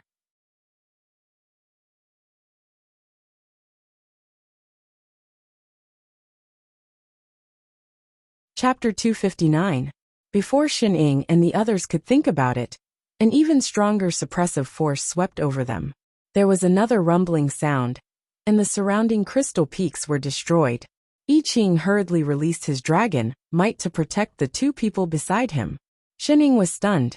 She pointed to the right and said, Hey, isn't that Shorty? The two of them paused and looked in the direction she was pointing. Indeed, there was a person flying in the upper right. She was dressed in a pink robe and had a defensive array around her. She was looking at the two people fighting in front of her anxiously. The two of them were overjoyed. They were about to go forward when Shining raised her hand and shouted, Hey, Shorty! In an instant, these 4 words spread throughout the entire Thousand Mountains range. Even the two people fighting in the sky were stunned. I Ching. Lone Moon. He had the urge to deduct all the food expenses. What happened to coming secretly? Did she know what Loki was? Xian Tong's body stiffened. She turned around in disbelief. Her face was filled with joy. She immediately flew over on her sword. Sect Master. Just as she was about to pounce on them, there was a flash of white light. The white figure that was originally fighting suddenly descended toward them, at a speed faster than Shorty. I Ching and Lo Moon finally saw the figure clearly. They were both stunned. Bai Zai. 2 inches the next moment, the figure appeared in front of the three of them. She looked over with excitement and disbelief. Then she hugged Father Niu beside her. Shening. I Ching. Father Niu, who was stiffened in the hug. For all. Huh? In the next moment, Bai Zai's cold and excited voice rang in their ears. Shen. Shen. Shen. For a long time, she could not say the next word. Her ears turned red. Sect Master. Shorty finally flew down and buried her head in Shen Ying's arms. Her expression of ecstasy just a moment ago suddenly changed. She cried so loudly that it shook the heavens. Sect Master, you're finally here. I knew that you would definitely come to save me, Wah. I Ching. Little bitch. Yes, I'm here. Shening patted her on the back. Don't cry. Her clothes were brand new. Bai Zai, who was carrying Lone Moon, paused.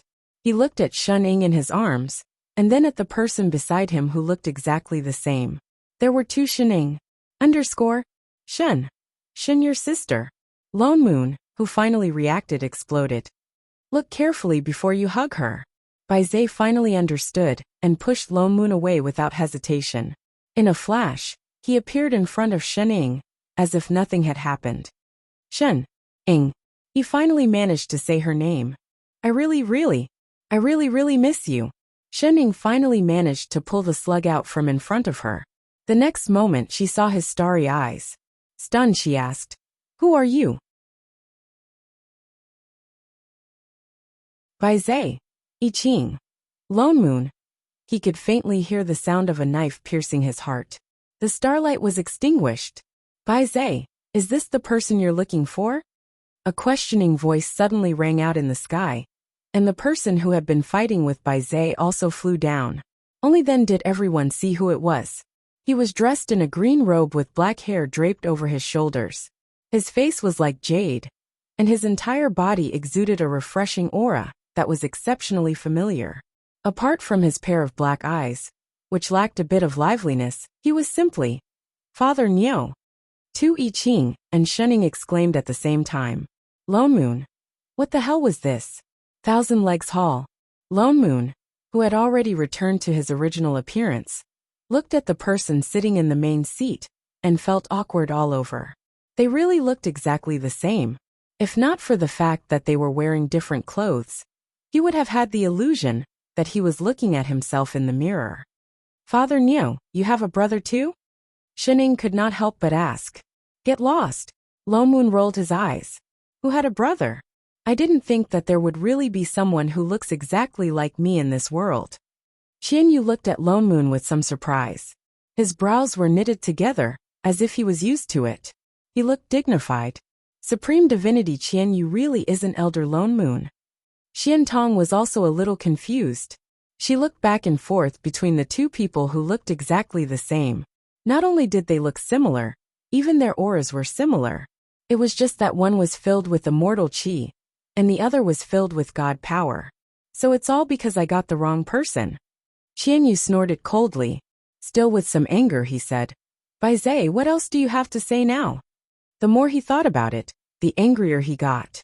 Ever since he first met Bai Zai many years ago, Bai Zai had been forcing him to ask about Sect Master Shen's whereabouts. No matter what he said, Bai Zai did not believe him. What's more, he had been guarding the 1,000 Feet Mountain for many years. He had been forced into a corner, and even fought over a disagreement. The entire 1,000 Feet Mountain had been destroyed countless times. Now it seemed that he had suffered an undeserved calamity. I told you long ago that I don't know the person you're looking for. All these years, you kept asking me about her whereabouts. Do you believe me now? All these years, you've been at my 1,000. Bai Zai. Qianyu called out twice, but realized that Bai Zai was not even listening to him. A pair of slightly cold eyes were currently staring at the woman beside him. His clear eyes were filled with the image of the woman beside him. From time to time, he would pass something over to her in a fawning manner. Fruit. Oh. Tea. Pastries. Thank you. Bai Zai's eyes lit up even more. His ears started to turn red again. Patches of red began to spread, and even his hair started to be dyed red. A moment later, he replied in a low voice. You're welcome. At that moment, everyone could faintly see pink bubbles appearing around them. Qiantong, Qianyu, Lone Moon. I Ching's face darkened as his position was stolen. He resisted the urge to draw his sword. Yu Zhong felt that his kickback then was too light. He stepped forward angrily and said, Supreme Divinity, you don't have to worry about Master's matters. You are. Bai Zhe hesitated for a moment. He took a closer look at the other party's aura, and immediately recognized who it was. His expression turned cold. Why was this annoying person still here? He frowned but did not let go of the plate in his hand. Still looking, the corner of I Ching's mouth twitched. He took a step to the side, wanting to block the two of them. Unfortunately, because of his height, his small body could not block the two of them. So he climbed onto the table. With the advantage of being a head taller than the other party, he stared coldly at the other party. What are you looking at, little bitch? At that moment, the two of them were in such a strange position, staring at each other with big and small eyes. Lone Moon. King retard. He really wanted to pretend that he did not know these two people. Lone Moon frowned and nudged Qiantong beside him. He lowered his voice and said, Little shorty, what exactly is going on? Didn't I ask you to wait for me in the forest? How did you get here? Elder, I was indeed waiting for you there. But the ghost immortal suddenly chased after me. I could not defeat him. Fortunately, Supreme Divinity Bai Zhe happened to pass by. I told him that I was a disciple of Invincible Sect. He saved me and brought me here.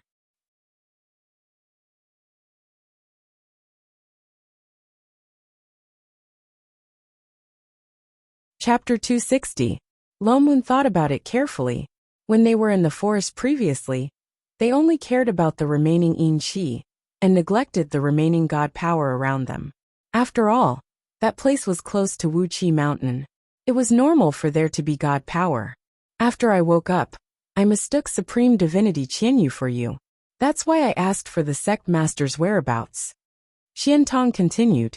Supreme Divinity Bai Zhe and Supreme Divinity Qianyu got into a fight. Then you guys came. So that's what happened. So it was Bai Zhe who saved her? He turned to look at the person sitting at the head of the table. Qianyu's face was as black as ink. He looked like he was trying his best not to attack. Bai Zhe had obviously mistaken Qianyu for him, and wanted to find out where Shining was. From his expression, Bai Zhe had been harassing him all these years. The corner of Lone Moon's mouth twitched. He said in a low voice, Since Shorty has been found, we won't disturb you anymore. He stood up. This was too embarrassing. They had better leave. Leave. The anger on Qianyu's face grew. He snorted and said, My 1,000 feet mountain is not a place where you can come and go as you please. You've destroyed so many of my crystal peaks. Are you going to go back on your words? Lone Moon's heart sank. He knew it would not be so easy to leave. Supreme Divinity Qianyu is too serious. We are not that kind of people. My Invincible Sect is a righteous sect. We have always been fair and impartial in our dealings. We are not biased, Lone Moon said seriously. So, every injustice has its perpetrator, and every debt has its debtor. Look for the culprit. Without hesitation, he threw the blame to Lone Moon. As long as the few of them could leave, it was fine. The others understood immediately. Therefore, all eyes in the room turned to look at a certain white figure. It's him, it's him, it's him. Our scapegoat. Bai Zhe. His expression stiffened. He finally turned to look at Qianyu. Perhaps because he was really in the wrong, he stepped forward and said, This is indeed my fault. I will compensate you. With that said, he turned and walked out the door. Everyone looked at each other and followed him out. He stood on the platform in front of the palace and chanted a long string of strange incantations. Not long after, a huge array appeared under his feet. He waved his hand, and the formation began to rise slowly, growing larger and larger. In a short while, it had already enveloped half of the sky, and a bright white light shone. In the next moment, the ground shook, and a large number of crystal fragments rose into the air. As if they were being pulled by something, they began to gather and reform, forming many tall crystal peaks. As if time had been reversed, the crystal peaks that filled the sky once again appeared in the surroundings. There were no signs of damage at all. Everyone present was stunned. It was not that there were no sorcery spells that could repair damaged objects. And apart from Shening, who did not know any sorcery, even Shorty would not find it difficult to repair a palace. But this was the first time they had seen an array that could repair hundreds of floating peaks in an instant. As expected of the primordial divine beast clan, Qianyu sighed as her eyes darkened. Bai Zhe had already turned around and walked straight towards Qianyu.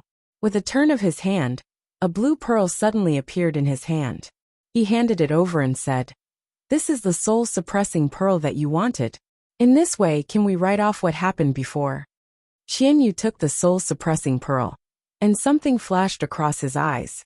After a while he nodded and said, "In that case, I will not pursue the matter." He turned to look at the floating peaks in the sky, and suddenly thought of something. But the crystal peaks have been repaired, and more than 10 of the 81 palaces of the Thousand Mountains Mountain have been destroyed. They should also be repaired as before. Bai Zhe nodded.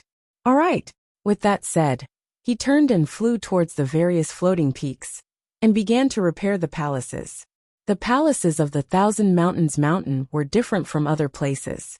Although most of them were not big, they were all on the crystal peaks. Some of the cave abodes were even more hidden and difficult to detect. That was why Bai Zhe's array previously did not repair the palaces above. But after all, they were only palaces. Compared to the crystal peaks, they were much simpler. More than 10 palaces could be repaired in at most 4 to 6 hours. But why did they have to repair it too? Lone Moon glared angrily at a certain person who was still circling around Fudishen. That kick he gave back then was really too light. Wait! Shening! What are you doing? Put down that roof beam. Help! Help my ass, the roof beam has been broken. Eat your fruits properly, can't you go and slack off? Oh! And Bai Zhe, stop snatching chef's plate.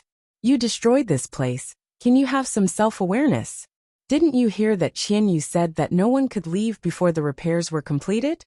King retard. Do you still want to leave here or not? Father Neo felt so tired.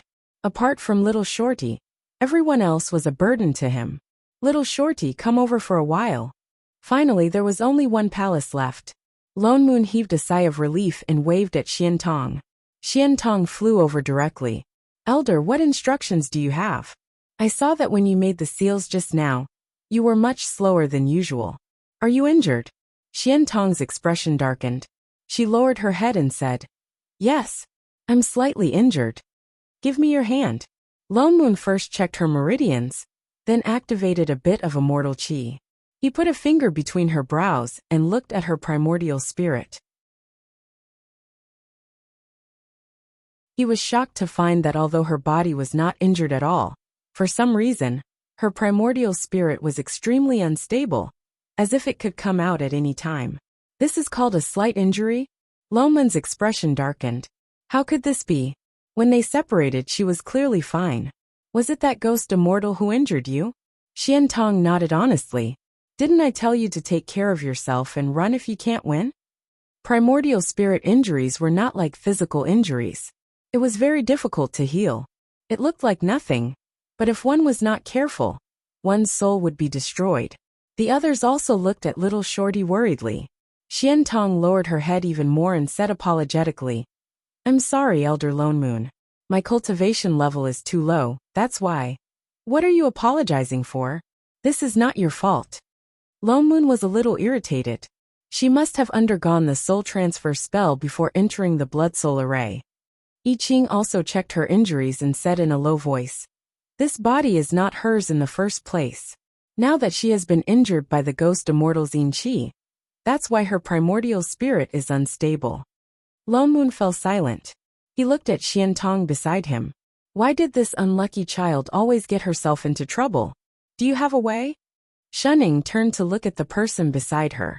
Bai Zhe, who was suddenly called out, paused. His eyes lit up. Yes, he nodded hard faster than ever before. His gaze was fixed on Xun Ying's face for a while. Then he subconsciously turned his head away. His face was burning red. After a while he said, But you have to follow me back to Baiyin Mountain.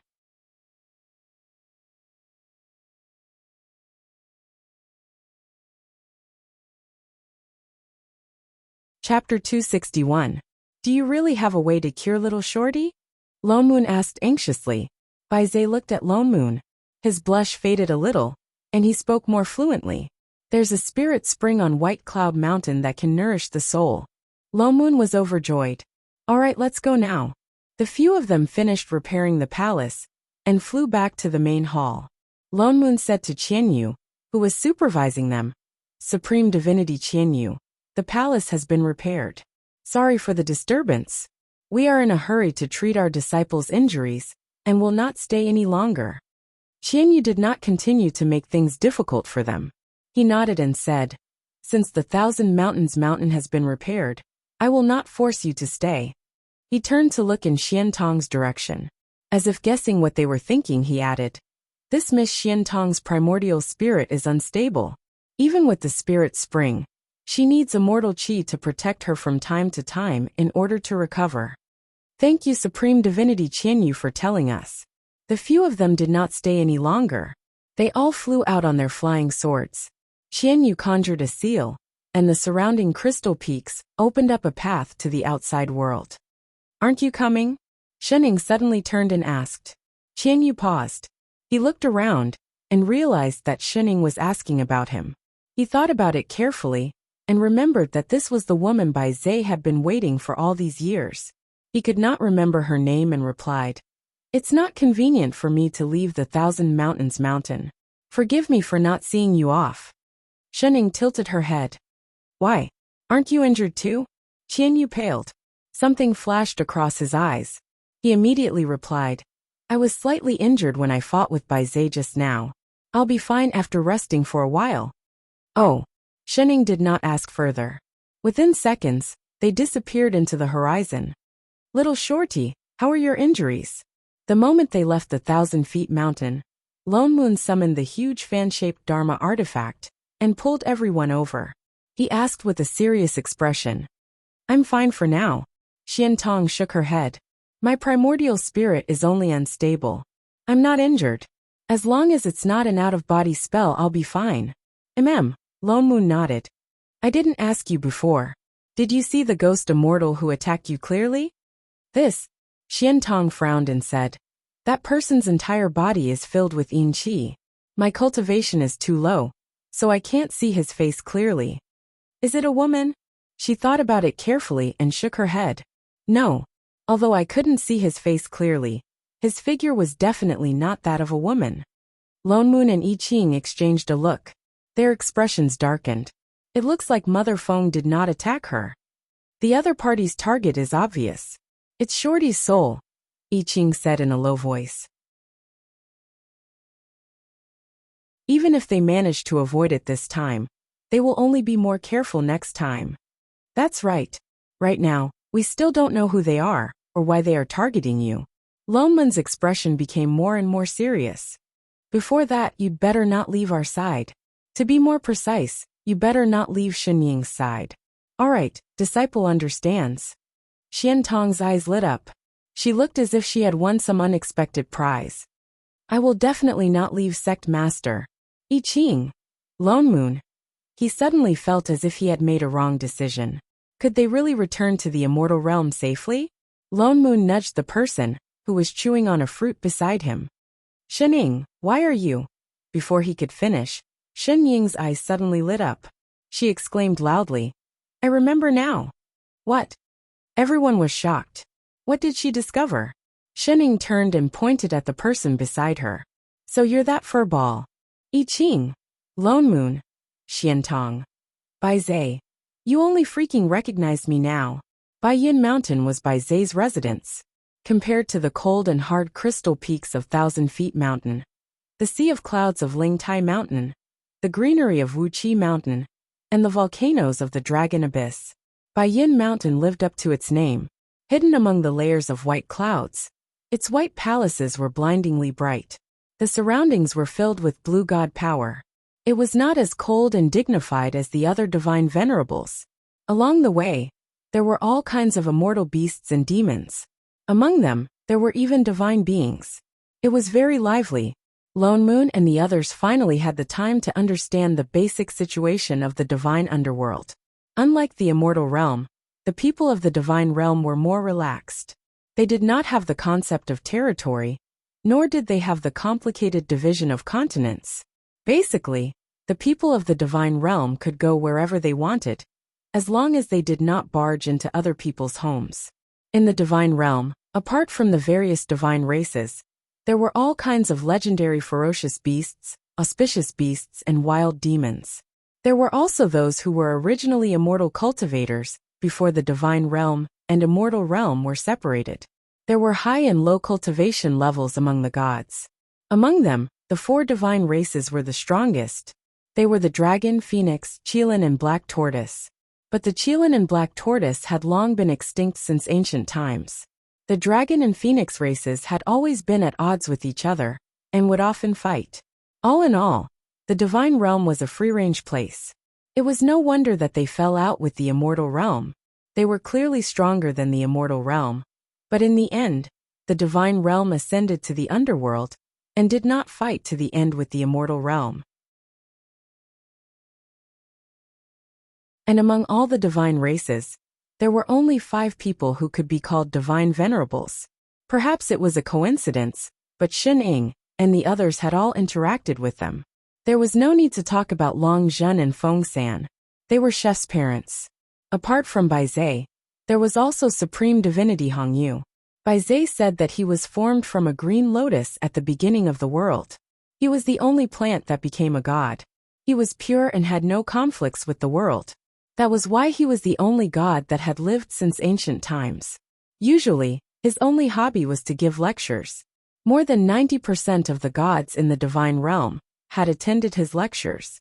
And that supreme divinity Qianyu, who looked exactly like Lone Moon, was the only human god that ascended from the immortal realm and became a supreme divinity. Speaking of which, Father Niu, you look different from how you look on television. Shen Ying glanced at him suspiciously. As a well-known citizen's father who would bring money every time he asked for it, she still had some impression of him. What's with that look? Lone Moon rolled his eyes at her. Keep that expression of suspicion that I've gone through plastic surgery. She did not mention plastic surgery. The reason why I look different from before is because when I ascended to the nascent soul stage, I went through a body purification. Lone Moon waved the fan in his hand and said with some pride, I'm not your chef. I don't have a natural sword body. That's why I could only take advantage of the nascent soul heavenly tribulation, to use the lightning tribulation, to refine my body, and cleanse my meridians. Of course I look different. Oh, Shen Ying thought about the girls of the Rainbow Sect. Indeed, after going through the lightning tribulation, they all look different. They even learned to transform. The way I look now is the way I look at the beginning after I purify the impurities in my body. Lone Moon's expression was serious as he said word by word. My old man was born this handsome, all right? Where's your shame?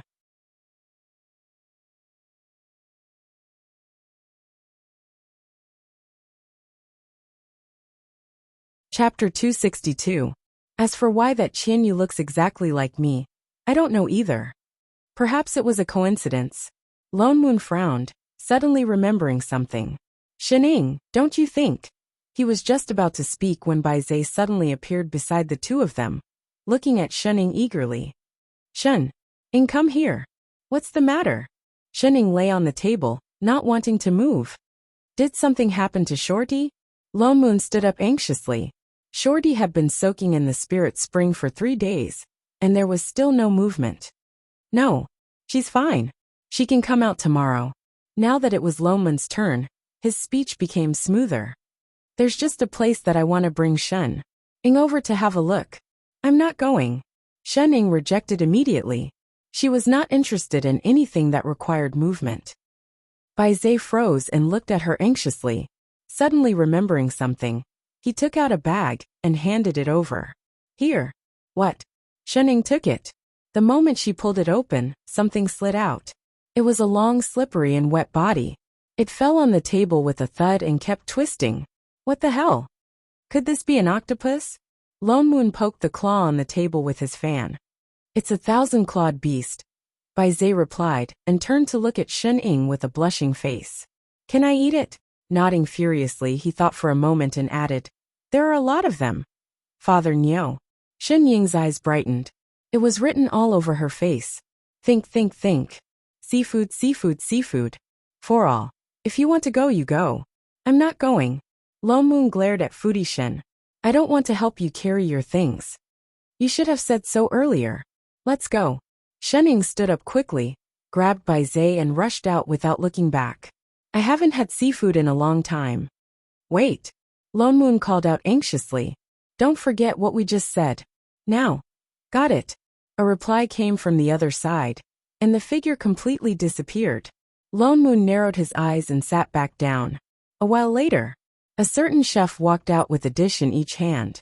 He glanced at the empty seat and was stunned for a moment. Where's Master? He didn't even eat lunch. This was the first time. Lo Moon looked up at him. He was abducted by an octopus. I Ching's face darkened. Why didn't you stop, Master? Why should I stop her? Lo Moon asked in return. He looked at Chef, who looked like he wanted to kill someone. Something flashed across his eyes and he sighed. AI, a grown girl can't be kept at home. Instantly, I Ching's face darkened. He wanted to kill beasts. Baizé brought Shen to a huge lake. The lake water was so clear that one could see the bottom, like a sapphire falling onto the ground. The lake was so big that one couldn't even see the end of it. For ball, how do we catch it? Shen Ying's eyes brightened as a list of aquatic products flashed across her mind. Should I drain the water? Baizé was stunned by her sparkling eyes. He blushed again and turned his head away as if he was scalded. Wait a minute. As he spoke, he took 2 quick steps and stopped at the side of the water. He conjured a seal and a light flashed. A series of bubbles appeared on the surface of the lake. Suddenly, a figure emerged from the water. A middle-aged man floated on the surface of the water. He was dressed in black, but his lower body had octopus legs covered with suction cups. This was that octopus. Thousand Claws greets the supreme divinity. The man bowed respectfully to Baizé and swam to the shore while twisting his numerous legs. Baizé nodded and regained his cold demeanor. He stretched out his hand and said, Give it to me. Supreme divinity, you've finally made up your mind to clean up the demonic beasts in this lake. Thousand Legs was overjoyed and excited. Thousand Leaf Lake was just below White Cloud Mountain. Many demonic beasts had appeared in the water. Although they were all mutated aquatic beasts without sentience, there were too many of them. What's more, they would occasionally attack the gremlins that passed by. As time went by, no one dared to come here anymore. Some people begged the Supreme Divinity to help, but for some reason, the Supreme Divinity could not make up his mind to clean them up. He only sent Thousand Legs to guard the lake to prevent the demonic beasts from hurting people. Now that the Supreme Divinity finally decided to get involved, Thousand Legs felt energized. He hurriedly stretched out his hand and plucked a strand of hair. The strand of hair instantly turned into a wriggling octopus leg. He handed it over with both hands. Supreme Divinity, I'm ready. Baizé took it and turned to hand it to Shen. Fishing? How? Shen glanced at the octopus leg that was thicker than a thigh. She only knew how to eat. This leg was suitable for barbecuing. Exalted Goddess, Thousand Legs hurriedly explained. Demonic beasts are most familiar with my aura.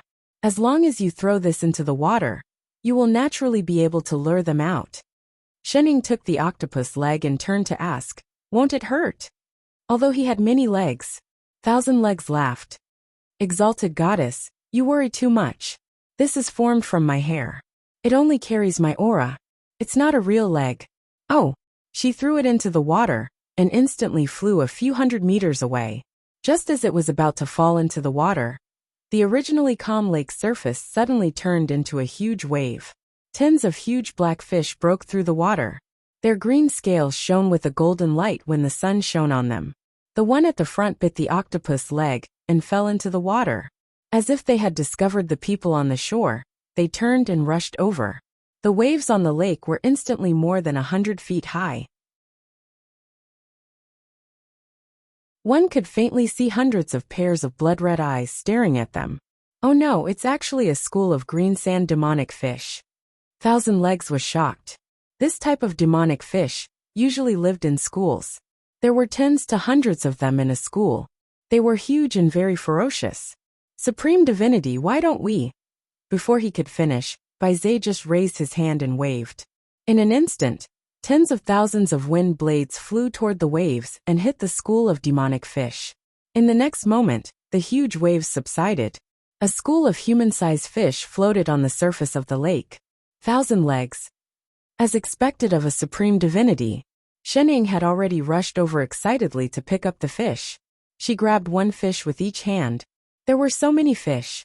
She had to get Chef to boil them, steam them, roast them, and grill them one by one.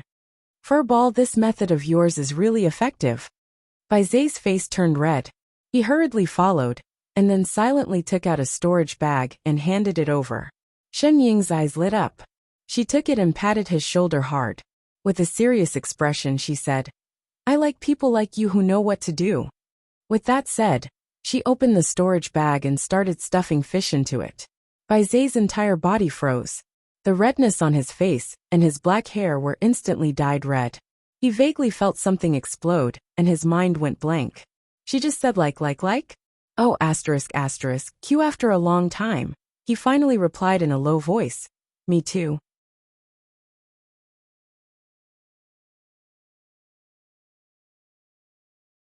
Chapter 263.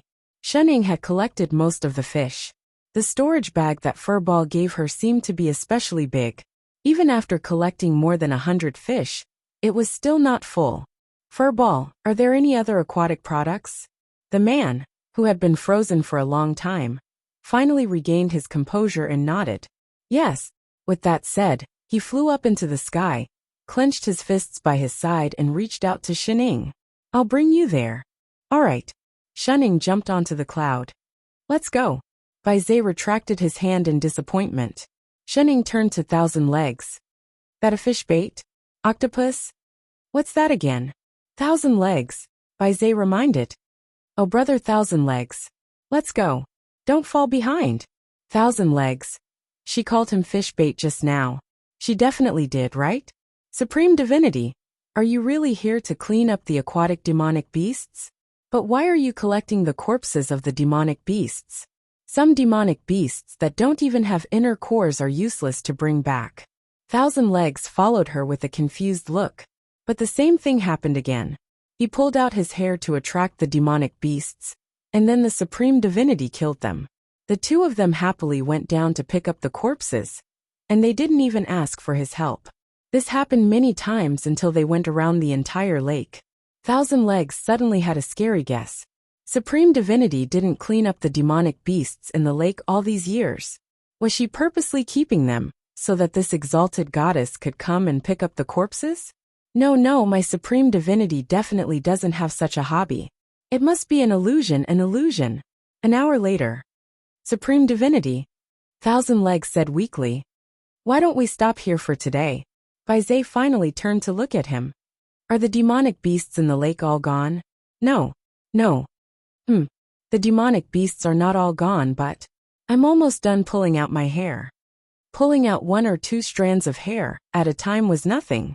It didn't affect his cultivation, and he usually lost quite a lot of hair. But he couldn't keep pulling it out. If this went on, he would really go bald. Baizé. Shening glanced at his obviously shiny head and coughed. Then let's go back. Chef should be done cooking. All right. Baizé turned to fly back.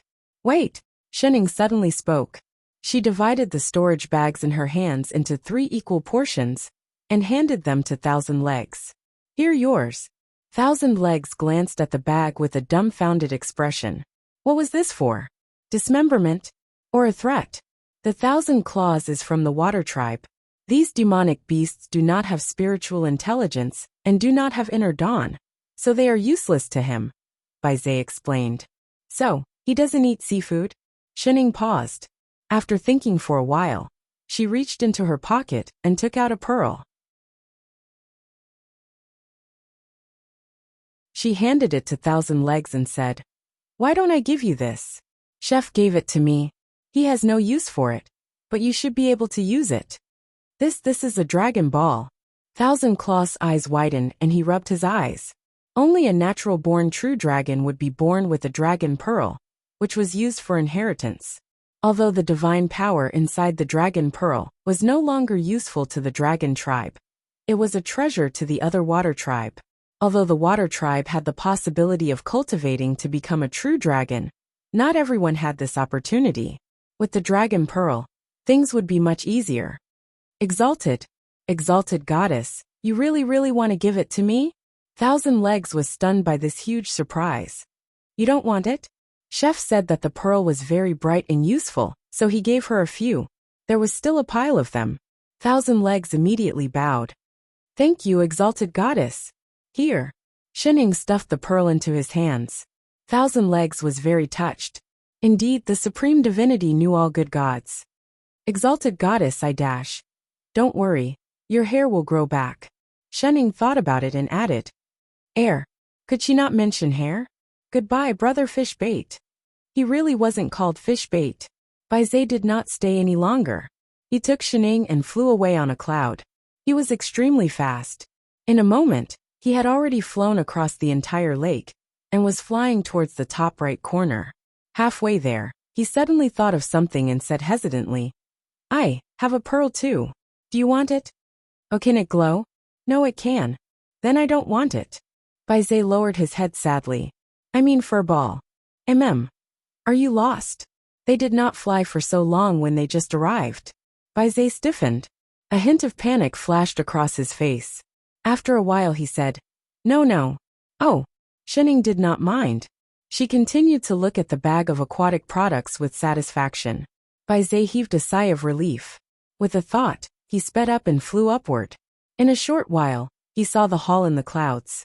They had come out from the front hall, but now they were at the back of the mountain. He brought Shining directly to a place in the back palace that was covered by auspicious clouds. This was a sea of flowers. Pure white jade-like flowers were blooming all over the place.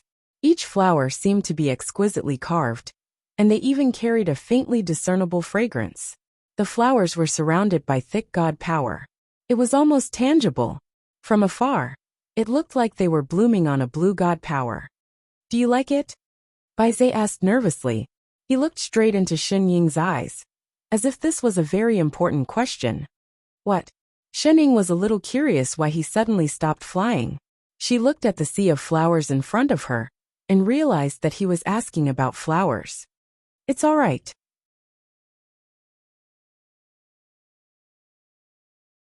Ever since Invincible Sect planted a radish that liked to give people dandelions, she had a strange feeling when she saw all the flowers. So much so that she had the illusion that the ground was full of radishes, and they were the kind that were naked. This is a black spirit flower. His eyes became even brighter, as if his eyes were filled with stars. After I came back, I planted a lot. For you. Oh, what did it have to do with them going home for dinner? Baizé's face was already completely red. He tried his best to resist the urge to turn around. Suddenly, as if he had made up his mind about something, he bent down and picked the prettiest flower and handed it over. Shin. Ing. For me? Yes. He nodded vigorously. His eyes became even brighter. He looked at her closely, as if afraid of missing something. Even the hand that was holding the flower was trembling. For you. Shining subconsciously reached out. Just as she was about to take it, her hand suddenly stopped less than half a centimeter away from the flower. She tilted her head and asked, For ball? Yes. This flower isn't for you to propose to me, is it? Oh, **Q boom. There was a faint sound of something exploding. 4 hours later, the moon was in the middle of the sky, in the side palace of White Cloud Mountain. A certain someone summoned a sword that was overflowing with cold chi. His whole body exploded with a strong murderous aura. I'm going to kill that little bitch. I Ching turned and rushed out.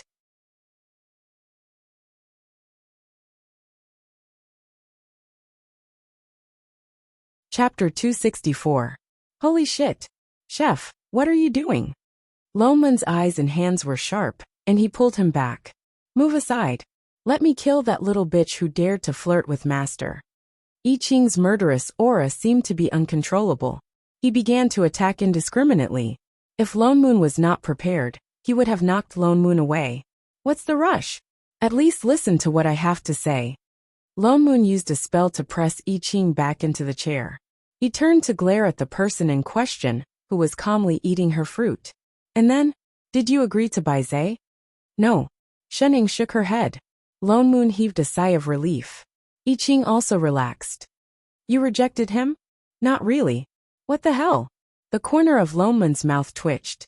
When did you learn to flirt with such a green TB'TCH's skills? I wanted to say it, but after I said that, he covered his face and ran away, abandoning me. Shening looked innocent. She ran like a rabbit, the red kind. I couldn't even stop him. I walked around for a long time before I found my way back. She didn't even make it for lunch. Lone Moon. So this was the reason why she missed lunch and could only make it for dinner? Because she spent 4 hours to find her way back. Chef, is dinner ready? Shening looked at I Ching. She walked around the back hall for the whole afternoon. She was so hungry. Master.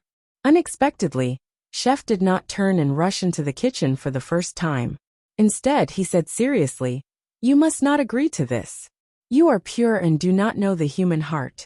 Divine hearts are sinister. Don't be fooled by Bai Zhe. Although he did help us, you were the one who helped him return to the divine realm. That's repayment. She just wanted to eat. Master, we just arrived in the divine realm. We don't know much about this place. Don't trust people easily. The more I Ching spoke, the more serious he became. What's more, you've only known him for a few days, and he's already willing to marry you. It's obvious that he's a frivolous person. But dinner? How long have you known him? It's too rash to decide to marry him so casually. And he's a divine being. Don't you always say that different races cannot fall in love? Dinner.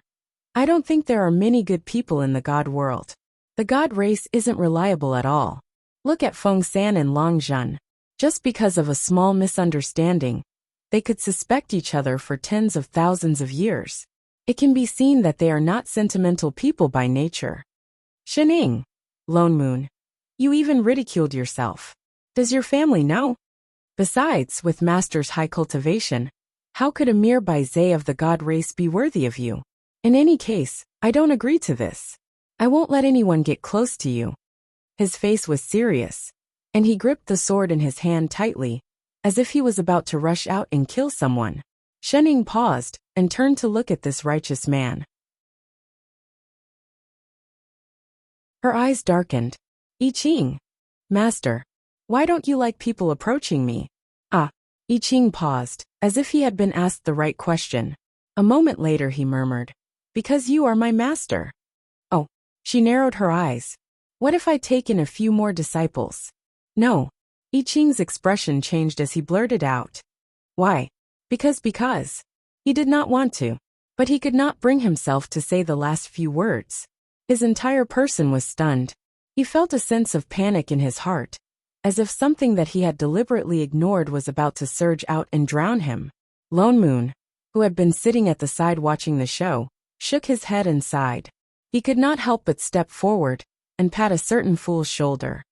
All right, you must be tired after looking for her for the whole day. Go back and rest. Don't worry. Who in this world can trick your master? She knows what she's doing. I Ching stared blankly at Lone Moon, then at Shening. He was chased out with a confused look on his face. He did not seem to have recovered at all. Like a wandering spirit, he walked in the direction of his residence. Lone Moon then glanced sideways at a certain person who was sprawled on the table lazily. What you're doing is a little unkind. Shening glanced at him. Unkind if I don't say. He choked as if thinking of something. His expression changed. All right, that's even more unkind. Then what are you thinking? I can't be bothered to think about that. You are really too lazy. Laziness was out of style. Shening swirled the teacup in her hand and murmured softly. Who asked the holidays to be ending soon? What? Nothing, Father Nyo. Do you really not have any hidden food? Daughter, I'm so hungry. Get lost. I don't have a lazy daughter like you. No matter what you decide, I'm not going to interfere in this matter. You can handle it yourself. Lone Moon pursed his lips. After a while he added, but take it easy. It's been so many years. Lone Moon then set up an isolation array and closed the door. He sat back at the table. Let's talk business. You went out to observe for a day. How was it? Did you find anything? Did you find out? Shenning glanced at him lazily. I guess so. What do you mean by I guess so? Only then did he sit up, and with a flick of his hand, he threw a few bulging storage pouches on the table. What's this? Lone Moon picked one up and subconsciously tore it open. A huge fishtail suddenly shot out from the bag and hit him in the face. There was a loud smack in the room. Lone Moon, where's my knife? There are too many small animals inside. Be careful. Shenning hurriedly added. What's the F*** point of saying that now? Lone Moon directly threw the storage bag in his hand back at her face. She did it on purpose. She definitely did it. Don't waste it, Father Neo. Shenning caught it and stuffed the fishtail back. It's not spoiled. It can still be eaten. Where did you catch these things? Lone Moon glared at her. And they're all demonic beasts that can only be barbecued. In the lake at the foot of the mountain. At the foot of the mountain. Lone Moon stood up abruptly. His expression changed. You mean? We guessed correctly. Furball is also problematic. Shenning nodded. His cultivation seems to be fine. Maybe he didn't even realize it himself. Lone Moon's expression darkened. His brows were almost in a dead knot. After a moment of silence, he could not help but curse. Shit. This is getting more and more troublesome. What should I do? Should I tell them now? I'm so tired. Shenning continued to lean on the table. Indeed, using my brain is so troublesome. Father Neo, did you really not hide anything? I feel like I'm running out of blood. I need some milk. Get lost. The corner of Lone Moon's mouth twitched. You've only been out for half a day. Little Shorty should be able to come out from the spirit spring tomorrow. We should still let them know about this. I'll call them over tomorrow. With that said, he removed the isolation array around them. Just as he was about to step out of the room, he stopped. Damn it. He cursed under his breath and turned back to the table. He took out more than 10 bowls of rice, vegetables, pastries and fruits from his storage bag and placed them all over the table. Leftovers from lunch. Eat, eat, eat. Eat until you die. Humph. With that said, he turned and left. Shenning. Father Neo's way of doting on his daughter was indeed very special. You're tuning in to the Journey of the Soul YouTube channel. Don't forget to subscribe and join us on this journey to catch the most captivating stories.